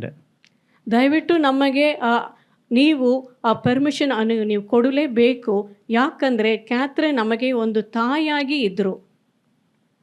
We will pay her final tribute and return to the prison. ನಾವು ಕೊನೆಯದಾಗಿ ನಮ್ಮ ರೆಸ್ಪೆಕ್ಟನ್ನು ಅವ್ರಿಗೆ ತೋರಿಸಿ ಮತ್ತೆ ನಾವು ವಾಪಸ್ ಹಿಂತಿರುಗಿ ಬರ್ತೇವೆ ಒಳಗೆ. We will not escape on any account. ಯಾವ ಕಾರಣದಿಂದಲೂ ನಾವು ಹೊರಗೆ ತಪ್ಪಿಸಿ ಹೋಗುವುದಿಲ್ಲ. We will not bring a bad name to Catherine. ನಾವು ಕ್ಯಾಥರಿನ್ಗೆ ಒಂದು ಕೆಟ್ಟ ಹೆಸರುವನ್ನು ನಾವು ಕೊಡಲಿಕ್ಕೆ ನಾವು ಹಾಗೆ ಏನು ಮಾಡುವುದಿಲ್ಲ. Have confidence in us. ನಮ್ಮ ಮೇಲೆ ನಂಬಿಕೆ ಇಡಿ. So they were given permission. Warden ಅವರಿಗೆ ಪರ್ಮಿಷನ್ ಕೊಟ್ಟರು. After seeing her dead body with teary eyes, every prisoner returned to the prison. ಅವ್ರ ಕ್ಯಾಥರಿನ್ ಮರಣವಾದ ನಂತರ ಅವರ ದೇಹವನ್ನು ನೋಡಿ ಕೂಗಿ ಎಲ್ಲರೂ ವಾಪಸ್ ಹಿಂತಿರುಗಿ ಸೆರೆಮನೆಯೊಳಗೆ ಬಂದರು. This change among the prisoners is the result of the expendability of Catherine. ಈ ಕೈದಿಗಳ ಜೀವಿತದಲ್ಲಿ ಆದ ಒಳ್ಳೆ ಬದಲಾವಣೆ ಅದು ಹೇಗೆ ಬಂದಿದೆ ಅಂದರೆ, ಕ್ಯಾಥರಿನ್ ತನ್ನ ಸ್ವಂತ ಜೀವವನ್ನು ಅವ್ರಿಗೆ ವೆಚ್ಚ ಮಾಡಿದ ಕಾರಣ. She did much more than what others expected of her. ಬೇರೆ ಜನರು ಅವಳಿಂದ ಯಾವ್ದು ಅವಳು ಮಾಡಬೇಕು ಆ ಡ್ಯೂಟೀಸನ್ನು ಅದಕ್ಕಿಂತಲೂ ಹೆಚ್ಚಾಗಿ ಅವಳು ಮಾಡಿದಳು. She was willing to be spent for others. ಅವಳು ಇದರ ಜನರಿಗೋಸ್ಕರ ತನ್ನ ಪೂರ್ತಿಯಾಗಿ ವೆಚ್ಚ ಮಾಡಲಿಕ್ಕೆ ಒಪ್ಪಿಸಿಕೊಟ್ಟಳು. And that kind of expendability is what is required among the servants of God. ನಮ್ಮ ಸ್ವಂತ ಜೀವವನ್ನು ಎಲ್ಲವನ್ನು ಖರ್ಚು ಮಾಡಿ ಇದರ ಜನರೇ ಅವರು ಕ್ರಿಸ್ತನಲ್ಲಿ ಲಾಭ ಹೊಂದಬೇಕು, ಬದಲಾವಣೆ ಆಗಬೇಕು ಎಂದು ಕೊಡುವುದೇ ಅದು ಯೇಸು ಸ್ವಾಮಿ ಬಯಸುವ ವೆಚ್ಚ ಮಾಡುವ ಮನೋಭಾವ. Let me sum up. ಎಲ್ಲವನ್ನು ನಾನು ಹೇಳ್ತೇನೆ. Attitude is a choice. ಮನೋಭಾವ ಎಂಬುದು ನಾವು ಮಾಡುವ ಒಂದು ಆಯ್ಕೆ. Happiness is a choice. ಸಂತೋಷವಾಗಿರುವುದು ಅದು ಸಹ ಒಂದು ಆಯ್ಕೆ. Kindness is a choice. ಬೇರೆ ಜನರಿಗೆ ದೀನತೆ ಇಲ್ಲದೆ ದಯೆ ತೋರಿಸುವುದು, ಕರುಣೆ ತೋರಿಸುವುದು ಅದು ಒಂದು ಆಯ್ಕೆ, ನಮ್ಮ ಆಯ್ಕೆಯಾಗಿ ಇತ್ತು. Giving also is a choice. ಕೊಡುವುದು ಸಹ ನಮ್ಮ ಆಯ್ಕೆಯಾಗಿದೆ. As Christians and servants of God, we are expected to possess all these attitudes. ಕ್ರೈಸ್ತರಾಗಿ ದೇವರ ಸೇವಕರಾಗಿ ನಮಗೆ ಈ ಎಲ್ಲ ಮನೋಭಾವನೆಗಳು ಇರಲೇಬೇಕು. The attitude of identity, ಇದು ಗುರುತಿನ ಮನೋಭಾವ, attitude of humility, ದೀನಭಾವ, attitude of accountability, ಹೊಣೆಗಾರಿಕೆಯ ಮನೋಭಾವ, attitude of pliability, ಮೃದುವಾದ ಮನೋಭಾವ, and the attitude of expendability. ವೆಚ್ಚ ಮಾಡುವ ಮನೋಭಾವ. Only then we can be role models to our neighbors as we aim to bring our countrymen under the shadow of Jesus Christ. ಈ ಮನೋಭಾವನೆಗಳು, ಕ್ರಿಸ್ತನ ಮನೋಭಾವನೆಗಳು ನಮ್ಮಲ್ಲಿ ಇರುವಾಗ ನಮ್ಮ ನೆಂಟರಿಗೆ, ಮನೆ ಹತ್ತಿರ ಇರುವ ಜನರಿಗೆ ನಾವು ಯೇಸು ಕ್ರಿಸ್ತನಾಗಿ ಒಂದು ರೋಲ್ ಮಾಡೆಲ್ ಆಗಿ ಇದ್ದು ಅವರ ರಾಜ್ಯಕ್ಕೆ ದೇವರು ಮೆಚ್ಚಿಸುವ ಜನರಾಗಿ ನಾವು ಇರಬಹುದು. We shall close our eyes and pray. ಕಣ್ಗಳನ್ನು ಮುಚ್ಚಿ ಪ್ರಾರ್ಥನೆ ಮಾಡುವ. Loving Heavenly Father, thank you, Lord, for the message we have received this morning. ತಂದೆಯಾದ ದೇವರೇ, ಈ ಮುಂಜಾನೆ ವೇಳೆಯಲ್ಲಿ ನಾವು ಕೇಳಿದ ಈ ಸಂದೇಶಕ್ಕಾಗಿ ನಾವು ಸ್ತೋತ್ರ ಸಲ್ಲಿಸ್ತೇವೆ. Yes, Father, we submit ourselves totally to you, the potter, Father God. ಕುಂಬಾರನಾದ ನಿಮ್ಮ ಹಸ್ತದಲ್ಲಿ ನಮ್ಮನ್ನು ಜೇಡಿ ಮಣ್ಣಾಗಿ ಒಪ್ಪಿಸಿಕೊಡ್ತೇವೆ ಅಯ್ಯ. Yes, Father, we are ready to be molded by you, Father. ತಂದೆಯಾದ ದೇವರೇ, ತಿರುಗಿ ನಮ್ಮನ್ನು ರೂಪಿಸಲಿಕ್ಕೆ ನಾವು ನಮ್ಮನ್ನೇ ಸಮರ್ಪಿಸ್ತೇವೆ. Yes, Father, we want to be your servants for our life, Father God. ಅಪ್ಪ, ನಿಮಗಾಗಿ ನಾವು ಜೀವವೆಲ್ಲ ನಿಮ್ಮ ಕೆಲಸಕಾರರಾಗಿ, ಸೇವಕರಾಗಿ ಇರಲಿಕ್ಕೆ ಬಯಸ್ತೇವೆ. Teach us the humility, Father. ದೀನತೆಯನ್ನು ನಮಗೆ ಕಲಿಸಿಕೊಡಿ ಅಪ್ಪ. Yes, Father, help us, Lord, to be accountable for everything we are given, Father. ಅಪ್ಪ, ನೀವು ನಮಗೆ ಕೊಟ್ಟದೆಲ್ಲವಕ್ಕೂ ನಾವು ಲೆಕ್ಕ ಒಪ್ಪಿಸುವ ಆ ಮನೋಭಾವ ನಮಗೆ ಬರಲಿ. Whatever gift we are given, Father God, we shall expend everything for your glory, Father. ನಮಗೆ ನೀವು ನೀಡಿದ ನಿಧಿಗಳು, ವರಗಳು ಎಲ್ಲವನ್ನೂ ನಿಮಗಾಗಿ ನಾವು ವೆಚ್ಚ ಮಾಡಿ, ಖರ್ಚು ಮಾಡಿ ನಮ್ಮ ರಾಜ್ಯಕ್ಕೋಸ್ಕರ ನಾವು ಲಾಭ ಸಂಪಾದಿಸಬೇಕು ಸ್ವಾಮಿ. Whatever we do, Father God, it has to be for your glory only, Father. ನಾವು ಯಾವ ಕಾರ್ಯವನ್ನು ಮಾಡಿದರೂ ಅದು ನಿಮ್ಮ ಮಹಿಮೆಗೆ ಅದು ಮಾಡಬೇಕು ಕರ್ತನೆ. All the glory, all the honor be to you, Father. ಎಲ್ಲ ಘನ, ಮಹಿಮೆ, ಮಾನ ಎಲ್ಲವನ್ನು ನಿಮಗೆ ಸಮರ್ಪಿಸ್ತೇವೆ. In the name of Jesus Christ we pray. ಯೇಸು ಕ್ರಿಸ್ತನ ನಾಮದಲ್ಲಿ ಪ್ರಾರ್ಥನೆ ಮಾಡಿದ್ವಿ ಅಪ್ಪ. Amen. ಆಮೇನ್. ಜಯ ಕೊಡುವ ದೇವರಿಗೆ ಕೋಟಿ ಕೋಟಿ ಸ್ತೋತ್ರ, ಜೀವ ನೀಡುವ ಯೇಸು ರಾಜನಿಗೆ ಎಂದೆಂದಿಗೂ ಸ್ತೋತ್ರ. ಜಯ ಕೊಡುವ ದೇವರಿಗೆ ಕೋಟಿ ಕೋಟಿ ಸ್ತೋತ್ರ, ಜೀವ ನೀಡುವ ಯೇಸು ರಾಜನಿಗೆ ಎಂದೆಂದಿಗೂ ಸ್ತೋತ್ರ. ಹಲ್ಲೆಲೂಯ ಹಲ್ಲೆಲೂಯ ಹಾಡುವೆ, ಆನಂದ ಧ್ವನಿಯಿಂದ ಹೊಗಲುವೆ. ಹಲ್ಲೆಲೂಯ ಹಲ್ಲೆಲೂಯ ಹಾಡುವೆ, ಆನಂದ ಧ್ವನಿಯಿಂದ ಹೊಗಲುವೆ. ಜಯ ಕೊಡುವ ದೇವರಿಗೆ ಕೋಟಿ ಕೋಟಿ ಸ್ತೋತ್ರ,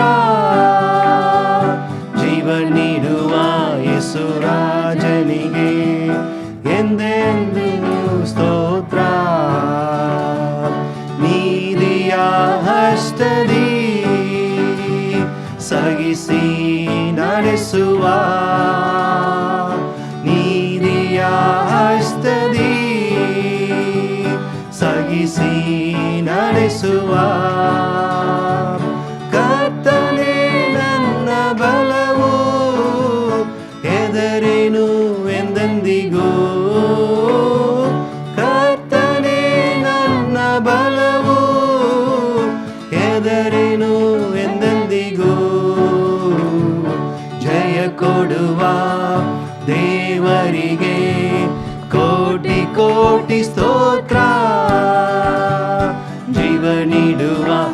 ಯೇಸುರಾಜನಿಗೆ ಎಂದೆಂದಿಗೂ ಸ್ತೋತ್ರ. ಅದ್ಭುತ ಕರ್ತನೇ, ಸೃಷ್ಟಿಗೆ ನಾಯಕನೇ, ಅದ್ಭುತ ಕರ್ತನೇ, ಸೃಷ್ಟಿಗೆ ನಾಯಕನೇ, ಯುದ್ಧದಿ ಶೂರನೇ, ಜೀವಿಸುವ ರಕ್ಷಕನೇ, ಯುದ್ಧದಿ ಶೂರನೇ, ಜೀವಿಸುವ ರಕ್ಷಕನೇ,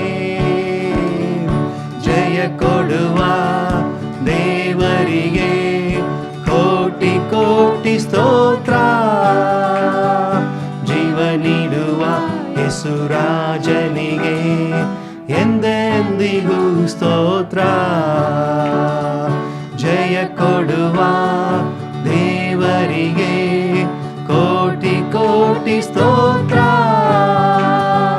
ಜೀವ ನೀಡುವ ಯೇಸುರಾಜನಿಗೆ ಎಂದೆಂದಿಗೂ ಸ್ತೋತ್ರ,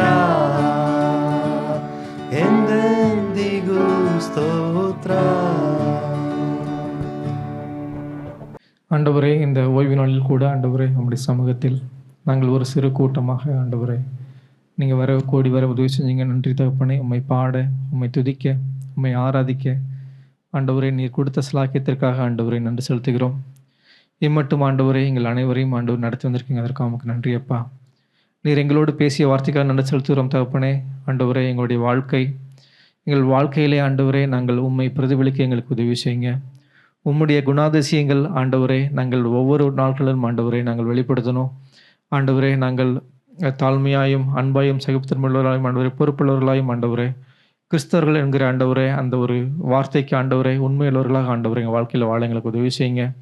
எங்களுடைய வாழ்க்கை ஆண்டவரே அநேகருக்கு நாங்கள் ஒர்க் பண்ணுற இடத்துலையும் ஆண்டவரே நாங்கள் இருக்கிற இடங்களிலேயும் இந்த சொசைட்டியில் ஆண்டவரே ஒரு சாட்சியுள்ள ஆண்டவரே ஒரு தாக்கத்தை ஏற்படுத்தக்கூடிய ஒரு வாழ்க்கையாக வாழ ஆண்டவரே எங்கள் அனைவருக்கும் கிருபை கொடுங்க. ஆண்டவர் நேரே எங்களோடு நடத்த வேண்டுமா ஜெபிக்கிறோம் அப்பா. உதவி செய்யுங்க. அப்படிப்பட்ட ஆண்டவரே ஒரு கிருபைகளை எங்கள் அனைவருக்கும் தர வேண்டுமா ஜெபிக்கிறேன். ஆண்டவரே உள்ளும் ஆண்டவரே வெறும் ஆண்டவரே வேத வாசியத்தோடு ஆண்டவரை நின்று விடாதபடி நாங்கள் இருக்கிற இடத்துல ஆண்டவர் எங்கள் வாழ்க்கை அனைவருக்கும் ஆண்டவர் உப்பாயும் ஒளியாயும் ஆண்டவரை இருக்க உதவி செய்யுங்கப்பா. எங்களுடைய வாழ்க்கை அனைவரை பாதிக்கணும். அநேக ஆண்டவரை உம்முடைய அறியாத பிள்ளைகளை ஆண்டவரை உம்முக்குள் கொண்டு வரணும் தகப்பனே. அப்படிப்பட்ட ஒரு வாழ்க்கை எங்களுக்கு கொடுங்க. நேரே ஆண்டவரை கிருபை பாராட்டுங்க. ஒவ்வொரு நாளும் ஆண்டவரை இந்த இதயத்தில் ஆண்டவரை வைத்து வாழ எங்களுக்கு உதவி செய்யுங்க. இயேசு கிறிஸ்து நாமத்தில் ஜெபிக்கிறோம். ஜெபங்களும் நல்ல பிதாவே, ஆமென். Amen. Now unto him who is able to keep us from falling be all glory and honor. The grace of our Lord Jesus Christ, the love of the Father, and the fellowship of the Holy Spirit rest and abide with each one of us, now and forever. Amen. Hallelujah. Hallelujah. Hallelujah. Have a blessed week.